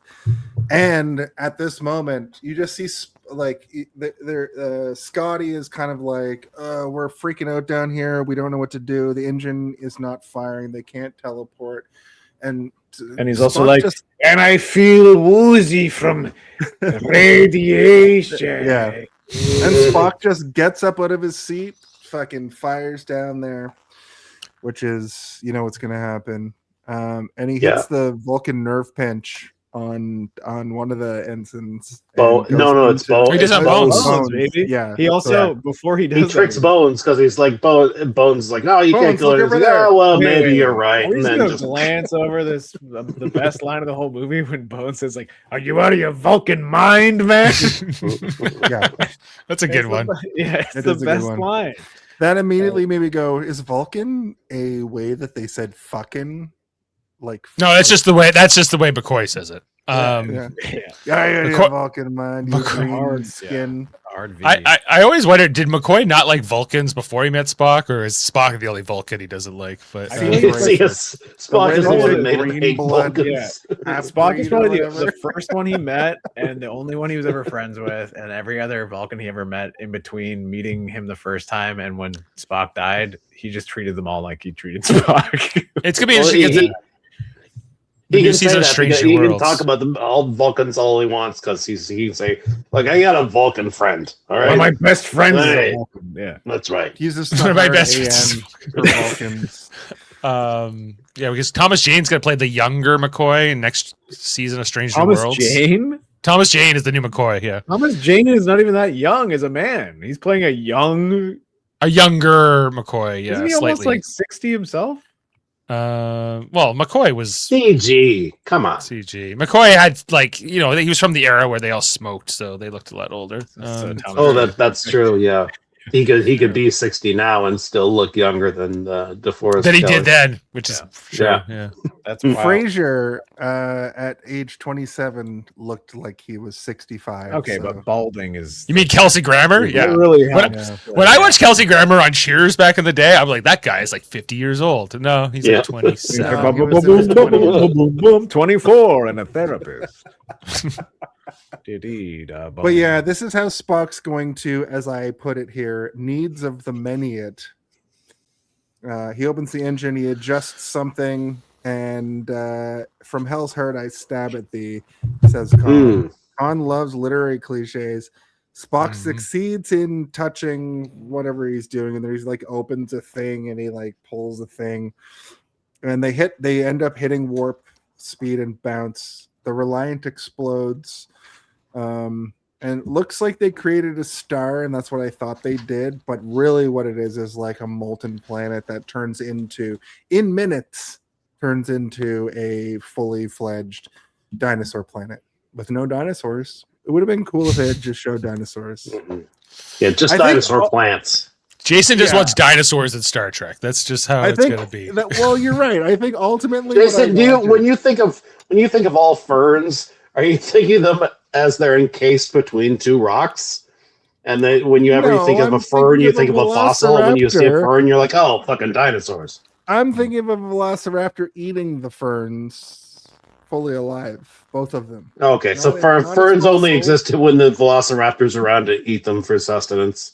It's funny because I can And literally. then the think of fern went ferns- extinct because the dinosaurs ate them. Giant ferns, though, not like tiny ferns like we were used to growing up in Nova Palm Scotia. trees?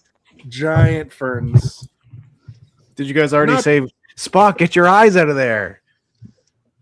Because he keeps putting Nope. his face into the reactor core and he's like, What? Yeah. Did he really need to do that? Stop putting your brain right in front of the reactor core beam. Yeah. That's Yeah. all. The emotion of the scene can certainly overcome the visual pedantry emotions of of the many. looking into it Yeah. and being like, whoa, wait, what are you doing? You're taking this Yeah. big old. Is he take a big crystal off But of also, a? maybe he does need to see inside there to like see what he's doing. Like, there could be a reason he's doing it. How the but fuck does he see anything when that shit's blasting him in the face? He's, Well, he's using his not a Vulcan human. eyes, man. Yeah, he's He's just Vulcan eyes. Vulcan. It's out of his Vulcan mind. Yeah. Yeah. At this point, I'm not. I'm not sitting there critiquing I did because I'm. the I think it's 'cause logicalness of it. I was concerned about him, and I was like, "Can't you do it without looking? Like, don't you know all the? Haven't you looked at the schematics? Stop putting your face into the beam of light. It's like No, it's radiation. He's in it's a like sticking your radiation face shell, into like one of the ghost traps from Ghostbusters. Like, that Yeah. cannot be good for your brain. which I hope they do in the next Ghostbusters movie, just to see what happens to your face. I also just assume that he knows he's gonna die, so he's not really. Yeah, he knows this is a suicide mission. Like, Yeah. he doesn't have any illusions about that. So they did that great moment where Kirk looks over and sees his chair empty, and then Kirk rushes down. Kirk also his own stunt, William Shatner's own stunt, when he does the classic slide down the ladder. On the ladder, that's him. Yeah. Yeah. You know because that was one his shot. idea though too. He's like, I gotta get He's like, down. I'm gonna do it. My best friend's dying. What do you mean? I have to slide. I've got to slide. Yeah, listen, Jim. Listen, Will. Take it one rung at a time, okay? No, it's safety first, and That would be Shat such a was like, boring no, shot. thank He's like, you. clink, clink, clink, clink. It's like, oh god, can you slide down it? Or... We'll just speed He this probably up. did that 100 times. clink, clink, clink, clink. He broke his legs every single time he tried it, and finally got it 9 Listen, I'm months not the later. one who made me wear these bell bottoms and these goddamn boots the whole movie. If you want me to go down a ladder, put me in bare feet, baby. I started to think about, like, is that like a tactical thing that people are taught to do in the military for ladders? Like, my head It went is, into all yeah. these crazy is. places. Okay. Because That's Fireman 101. when you slide Yeah. down a pole, you can like tense your body to go down slower or whatever. The same thing when you're going down a ladder, you can tense your hands and you'll slow your descent. You got to make In sure every you don't- video game I've ever played that allowed that, I've never gone slow on a ladder in the history of video games. Usually you jump off versus the I fast assume slide it's the down. sa- Yeah, I assume And it's the sometimes same if you as jump join off the too high Marine. up, you're like, oh, damn, fall damage. Just Yeah. head first. But there's the most heartfelt moment. I think this is an iconic pop culture moment. It's an iconic movie moment to have Kirk run up and be like, and then Yeah, hit the- like I think that this scene, this whole scene they have here, where they're talking through the glass and through the audio. It's one of the best ever in all of Star Trek.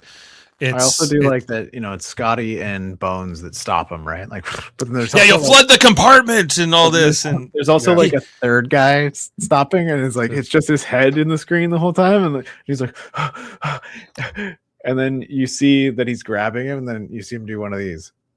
Like he pats him on the head, and then the guy leaves, and then they let him go, and I'm like, Steve, you're derailing the emotion of our no, talking about this scene.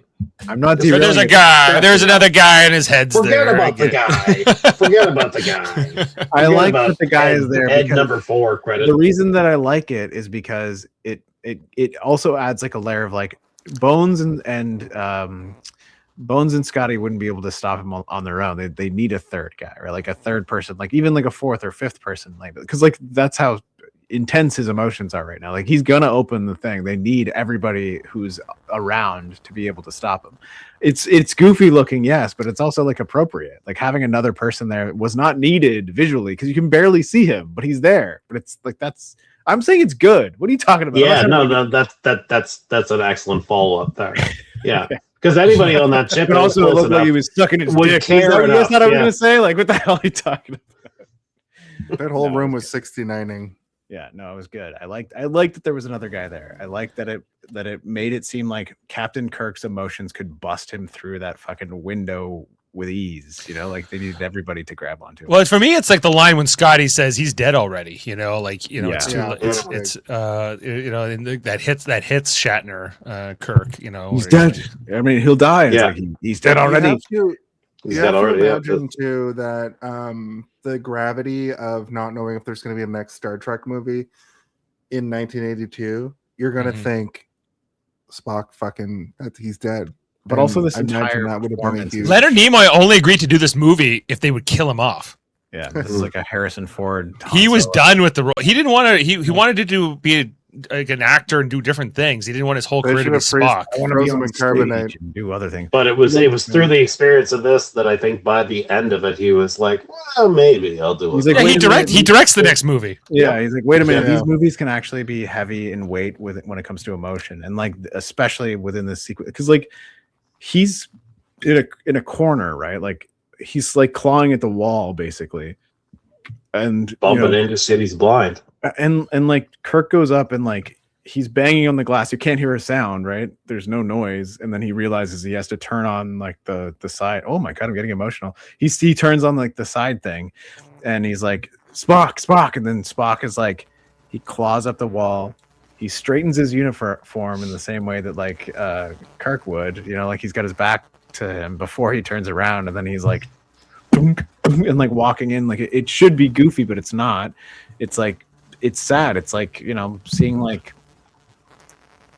like a dog who's gone blind or something, like bumping into shit. Like it's like it has that same level of like patheticness, but like mixed with like your heart is like right there where you're like, oh fuck me, and you can't do anything. And the patheticness is not that like it's him, it's that like you can't help him, right? Like you can't help him understand that he can't see what's in front of him.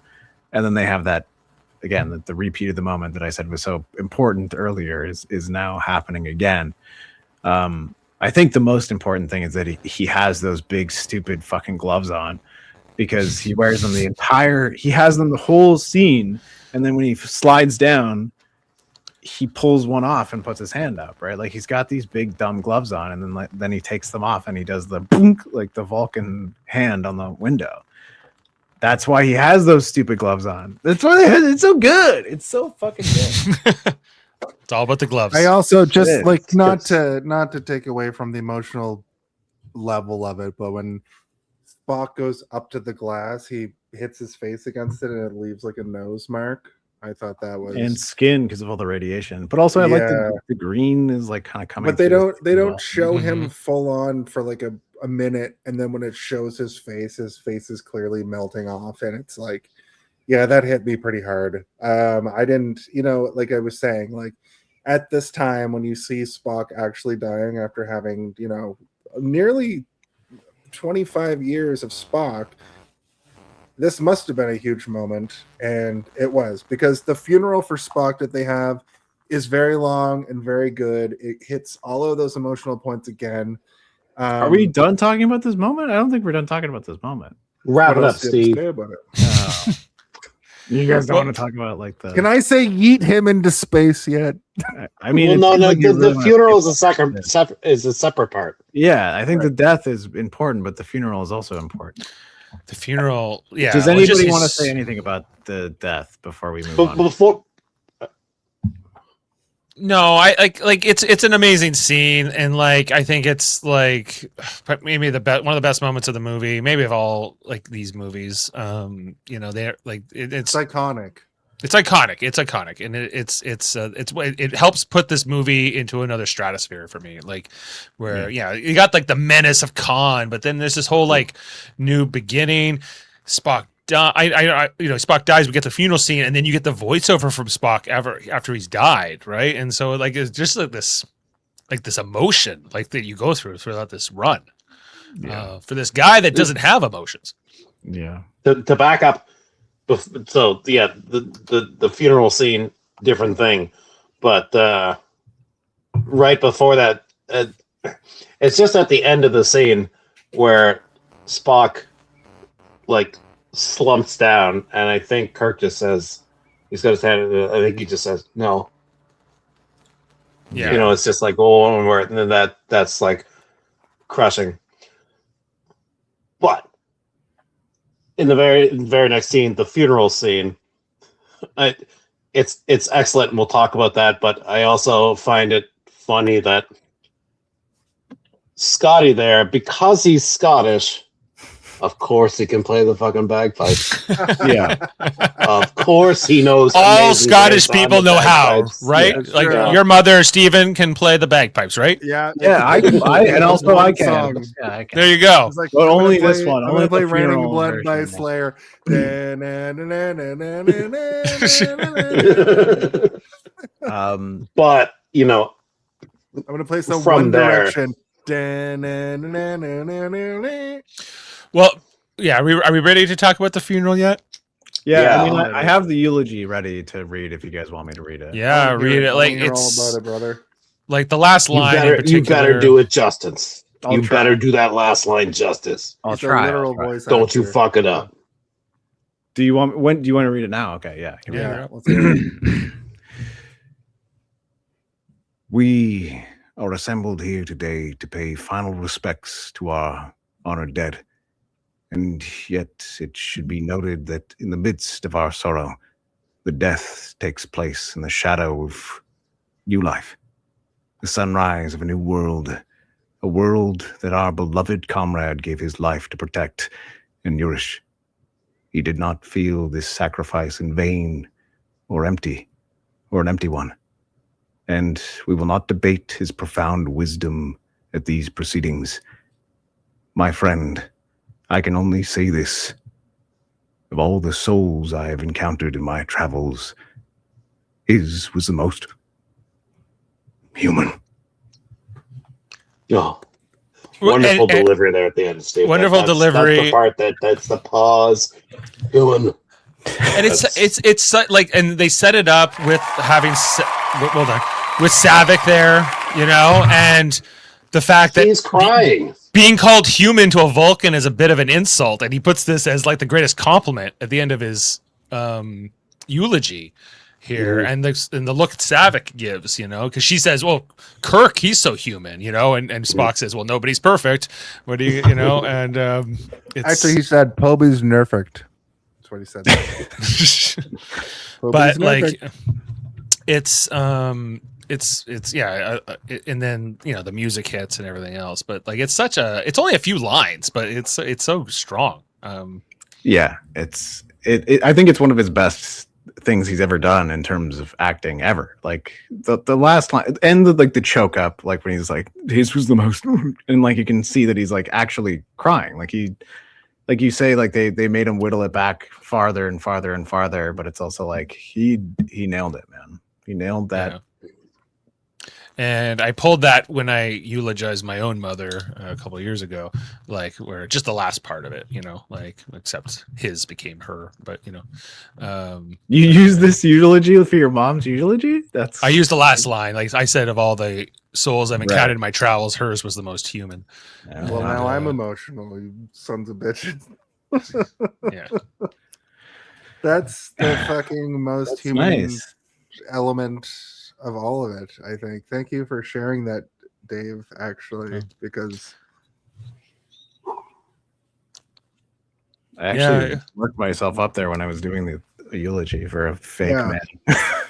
The fake man did not get me, but the reality of the gravity of that.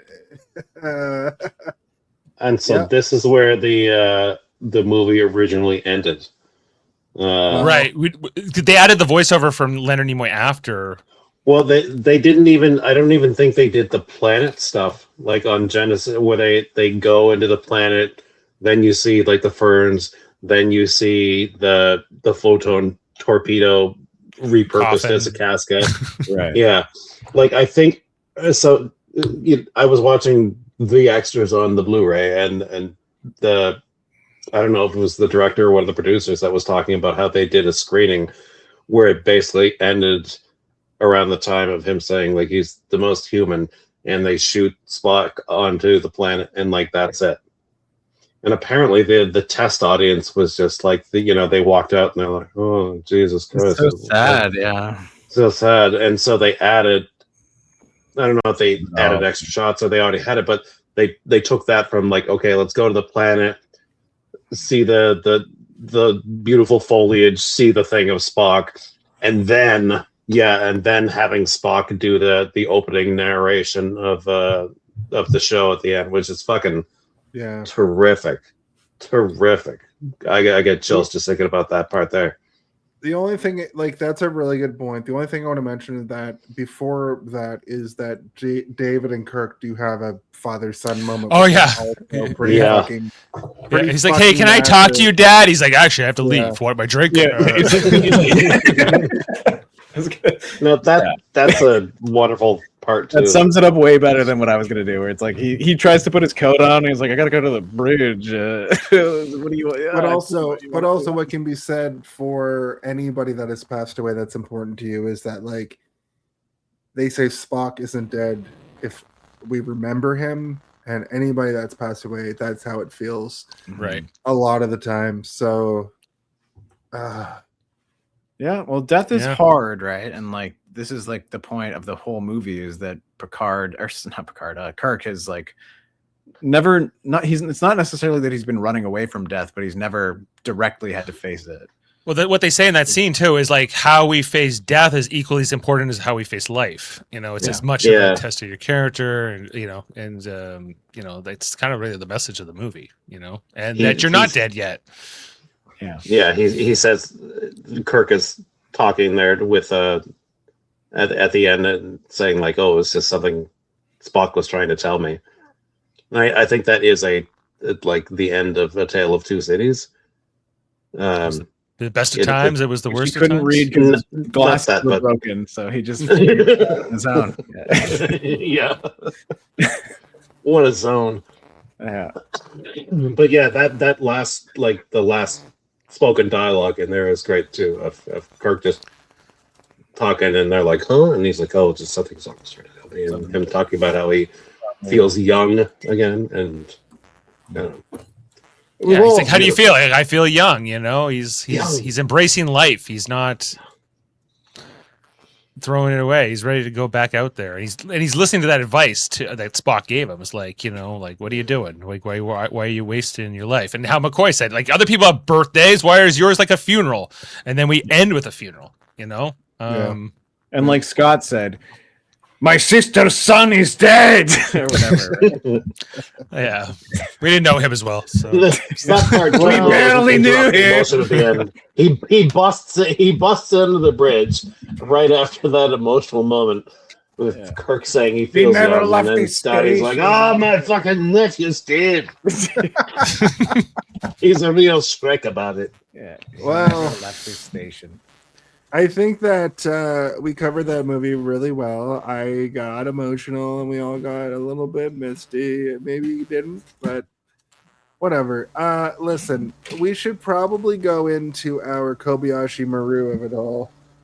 Oh, that'd be a better If you had to pick one. What do you think the Home Alone When is the Home Alone of it all? Can someone please tell me when the Home Alone I of it really all gotta happens? know. When is the Home Alone of it all? What is the Home Alone of it all? Now that's the Home Alone of it all.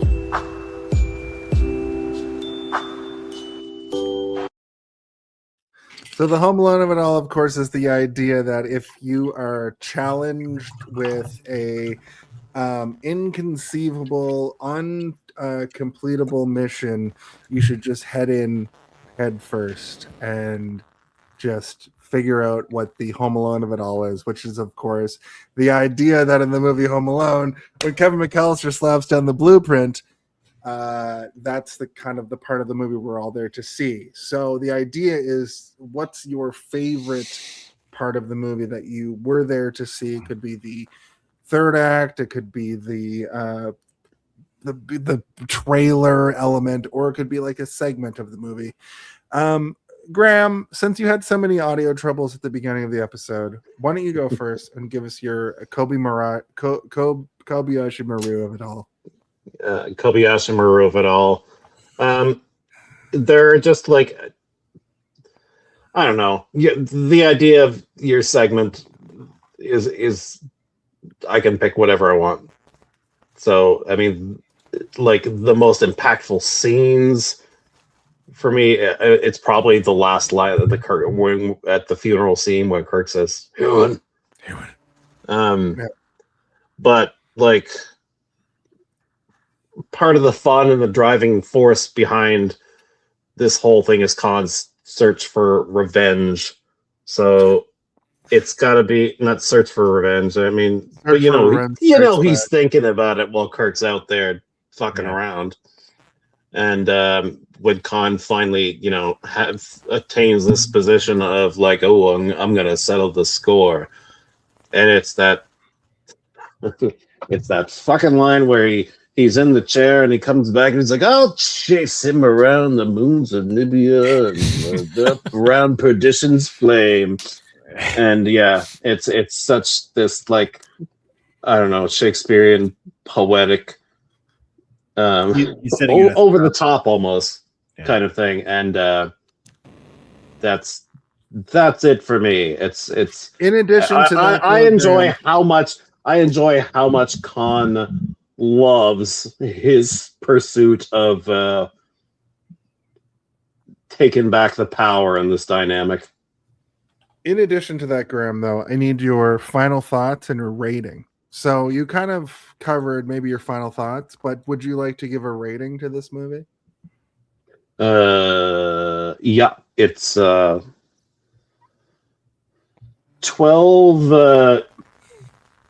earworms out of 10.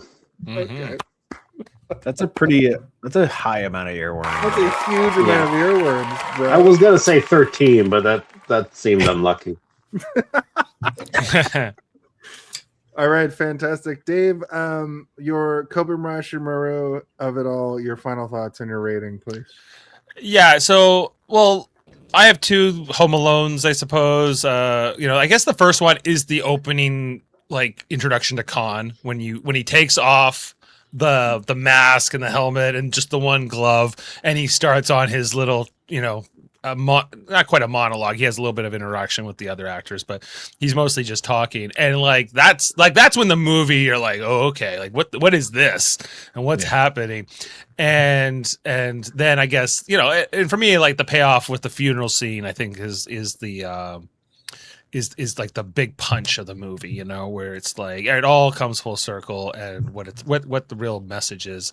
And so my rating, I guess, would be my next thought here. Like, I'd give it 12 earworms out of 10 too, like how can you, the only thing watching it again, I was like, well, like, it's very much there's a couple times where like the 1980s computer effects like take you out of it a little bit. But aside from that, it's damn near a perfect movie as far as I'm concerned. I actually love that. Steve, you know the drill. Well, I mean, I was gonna say the part where he takes this mask off, as well as where like the movie really gets the gears start to lubricate themselves, and I'm like, now Say the part where he takes his pants off. When he takes his pants off and he's like, Chekhov, do you remember? And Chekhov's like, I remember. God, I definitely remember. And Chekhov goes, give me the worm. Yeah. Please don't take the worm. I will give you the worm. Don't give me any more worms, please. No more worms in my ear, Khan, please. So, my favorite part is that, but also I really like the part where when they first go to the space station, like the area where they're working on it, and they find all the corpses and stuff, and they find Chekhov and Tyrell in the Mass Effect containers. Like, that's where I'm like, oh, everyone is now sort of, they've met, and I'm like, now things are gonna really start to broil, and we're gonna get some interesting stuff happening. That would be my secondary choice for Home Alone of it all. If not, there was a amazing sequence where Khan is slowly like Joker style taking off like a bunch of gear off his head. I'm like, that's so fucking cool. Obviously, that's going to be my choice. But when it comes down to a rating for this movie, I understand wholeheartedly why people choose this as their favorite Star Trek movie. I understand why people put this as one of their top movies that has ever been made. It's so beautifully put together. It's well paced. It has amazing music. It has the artistry of the craft in terms of filmmaking in every corner. It embodies what a good science fiction movie is of its era, as well as what science fiction movies are in totality. I love the idea of still being able to have those long drawn out moments of a ship leaving a docking bay. I like the small sort of moments of Spock giving Sarek the control of the ship to Saavik to take the controls of the ship to leave. Like, those are all little things that, make a movie better, and it embellishes on characters that you already know, and then also increases your like for characters that you've never met before. Like, all of these things are taking place in this movie, and like, even if you've never seen anything Star Trek related before, you can probably watch this and like it, Graham. You psychopath. Yeah, exactly. Right? Now I've watched every Star Trek that ever existed because of this movie. It's my entry point.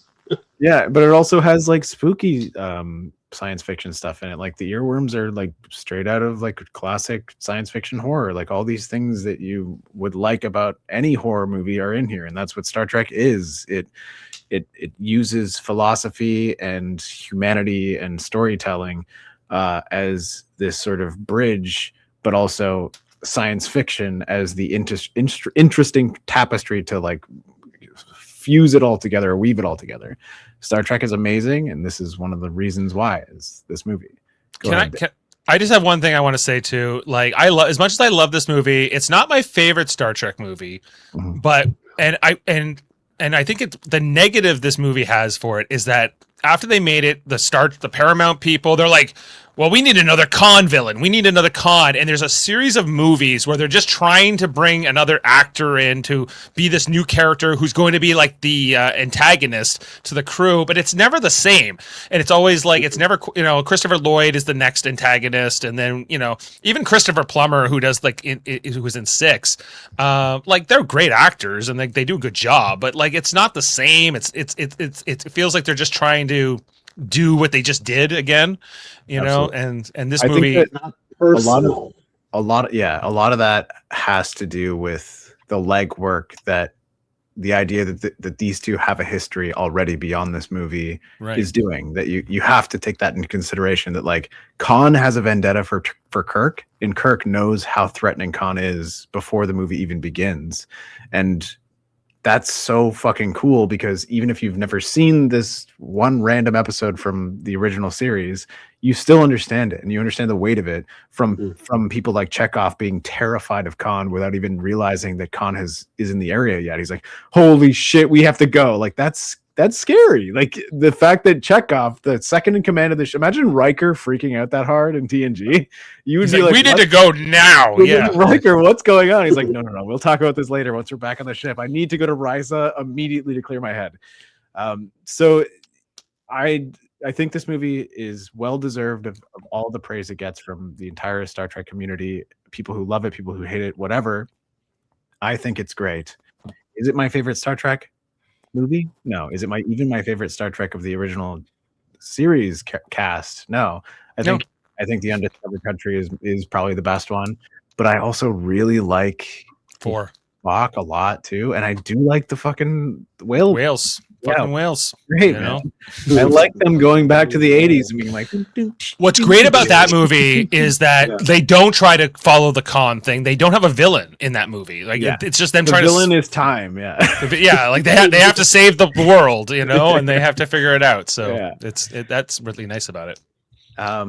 But this movie is very, very good. It is.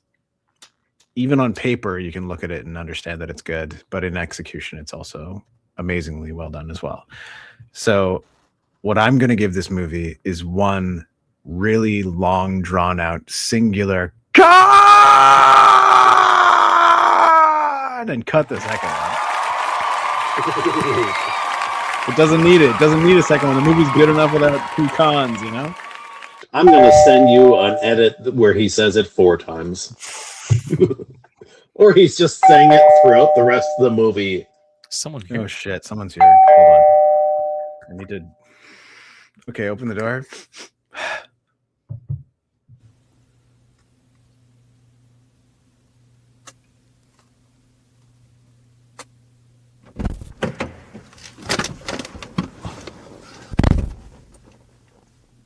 Hey Jason. Hey Steve. We hear you're doing episode 226 of the podcast. That's so exciting to hear. I'm sure you're going to just kill it. Absolutely. It's going to be so much fun to watch. Anyways, we hope to see you soon. Love ya! The fuck? How did he do that? So many good.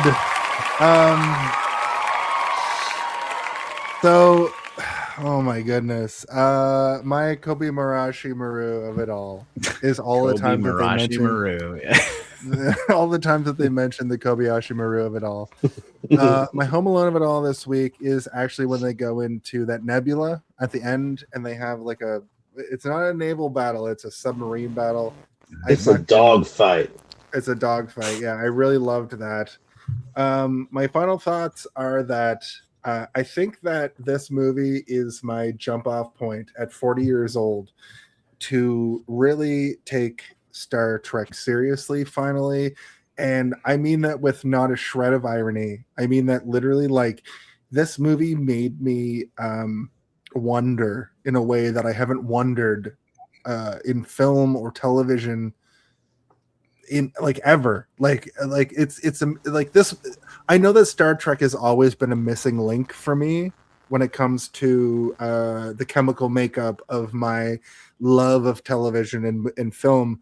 But I think that I would be remiss if I didn't go and at least watch TNG first or something, you know, like like I literally, my mind, my imagination has never been captured in a way by a film the way that this has captured my imagination. Also, Jason, like watching TNG will also unlock your brain in interesting ways for watching film and TV and storytelling. Yeah. You'll just kind of understand storytelling like a lot more intricately by going through stuff like that. Like it's important. Yeah, I agree, and I believe you. My rating for this movie is a 3.8 out of 5. I think it's a very good fucking movie, and my actual rating is a 12 earworms out of 10. Mm-hmm. All the earworms. 3 dozen earworms. Too many worms. But before we get out of here, I think that too many worms. Sorry, you started it. I think that we should talk about our plugs and then fucking everybody gets to go to bed. All right, let me just plug this in right here and.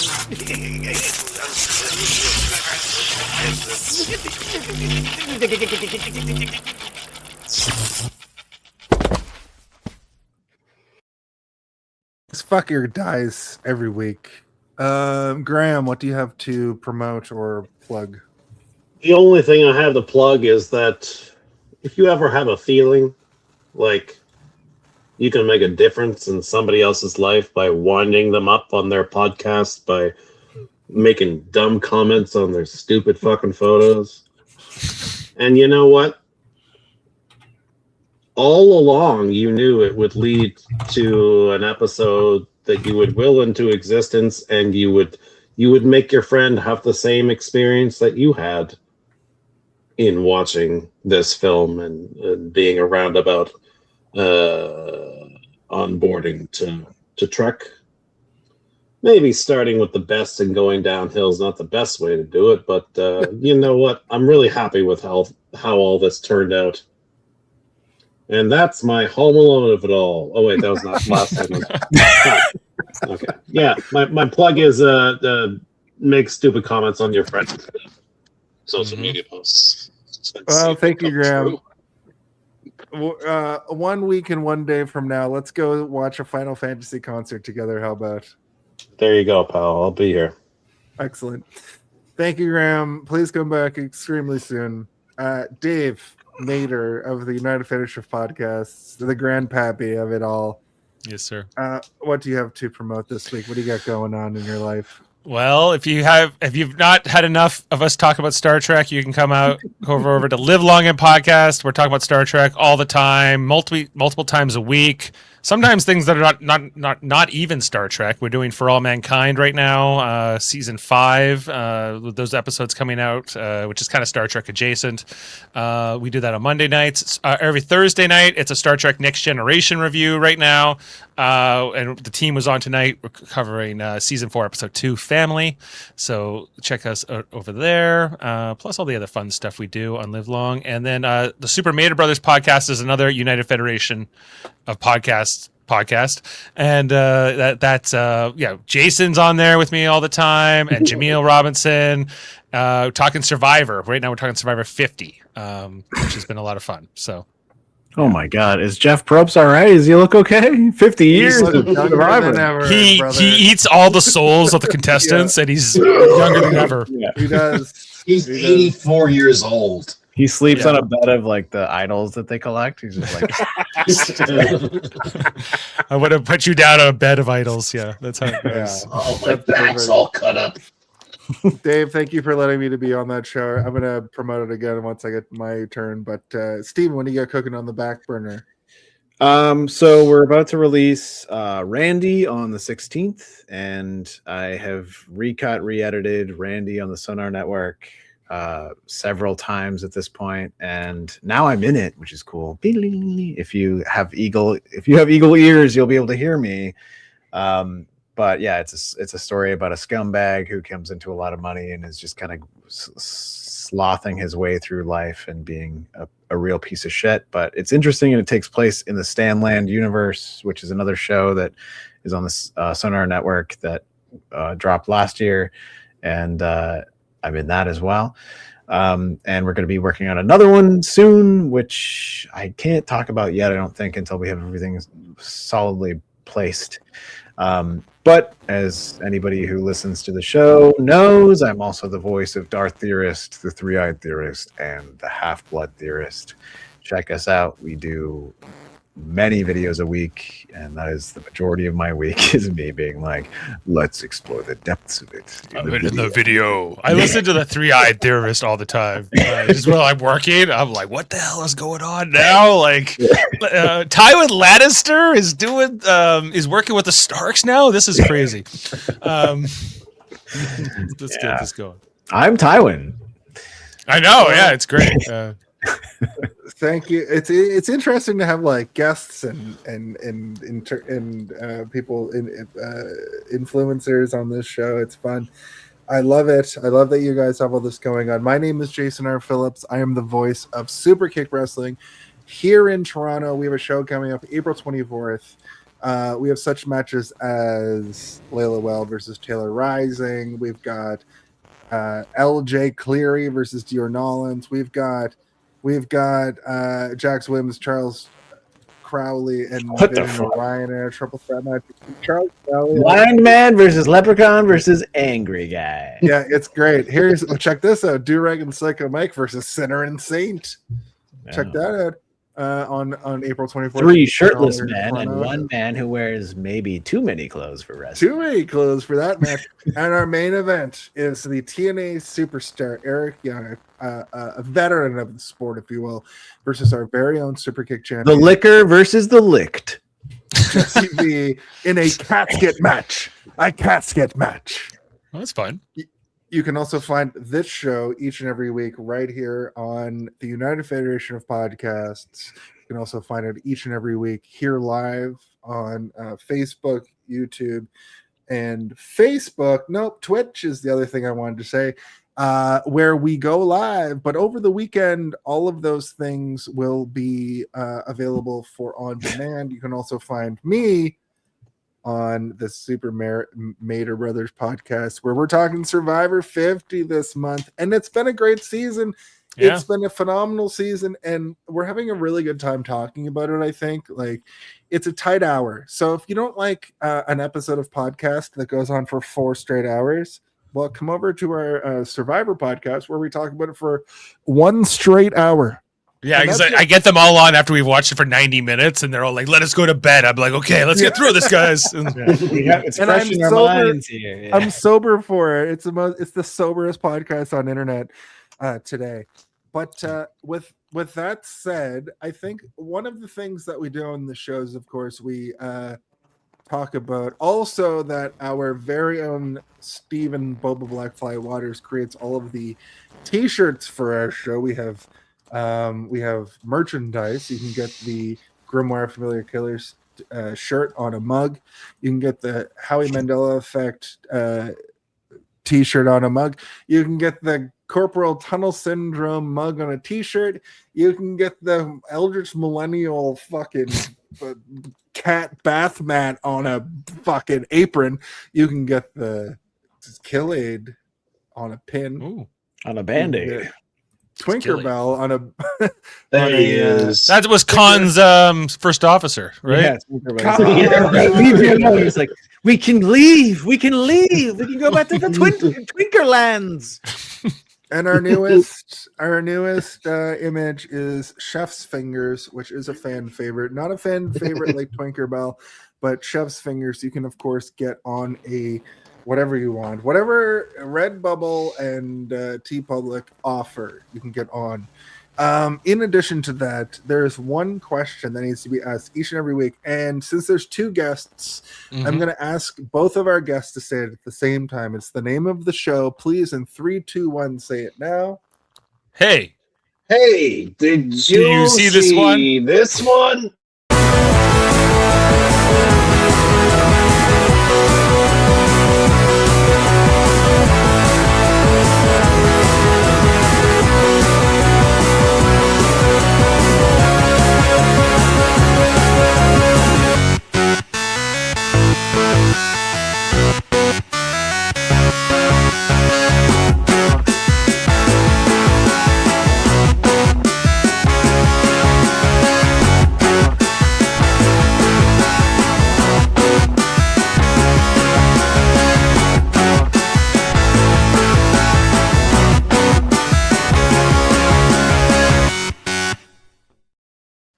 Say something funny fast. Say something funny quick. Computer.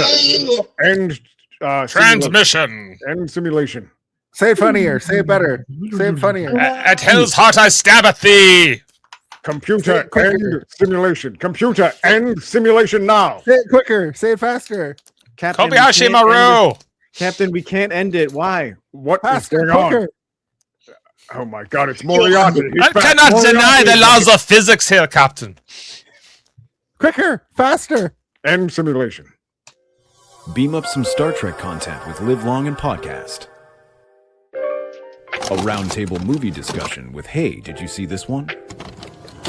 And take a peek into the darkness with Heard Noise, Must Investigate with Michael Chan. Watch us duke it out on trivial debates. And let's chat about TV with the Super Mader Brothers. It's all here on the United Federation of Podcasts.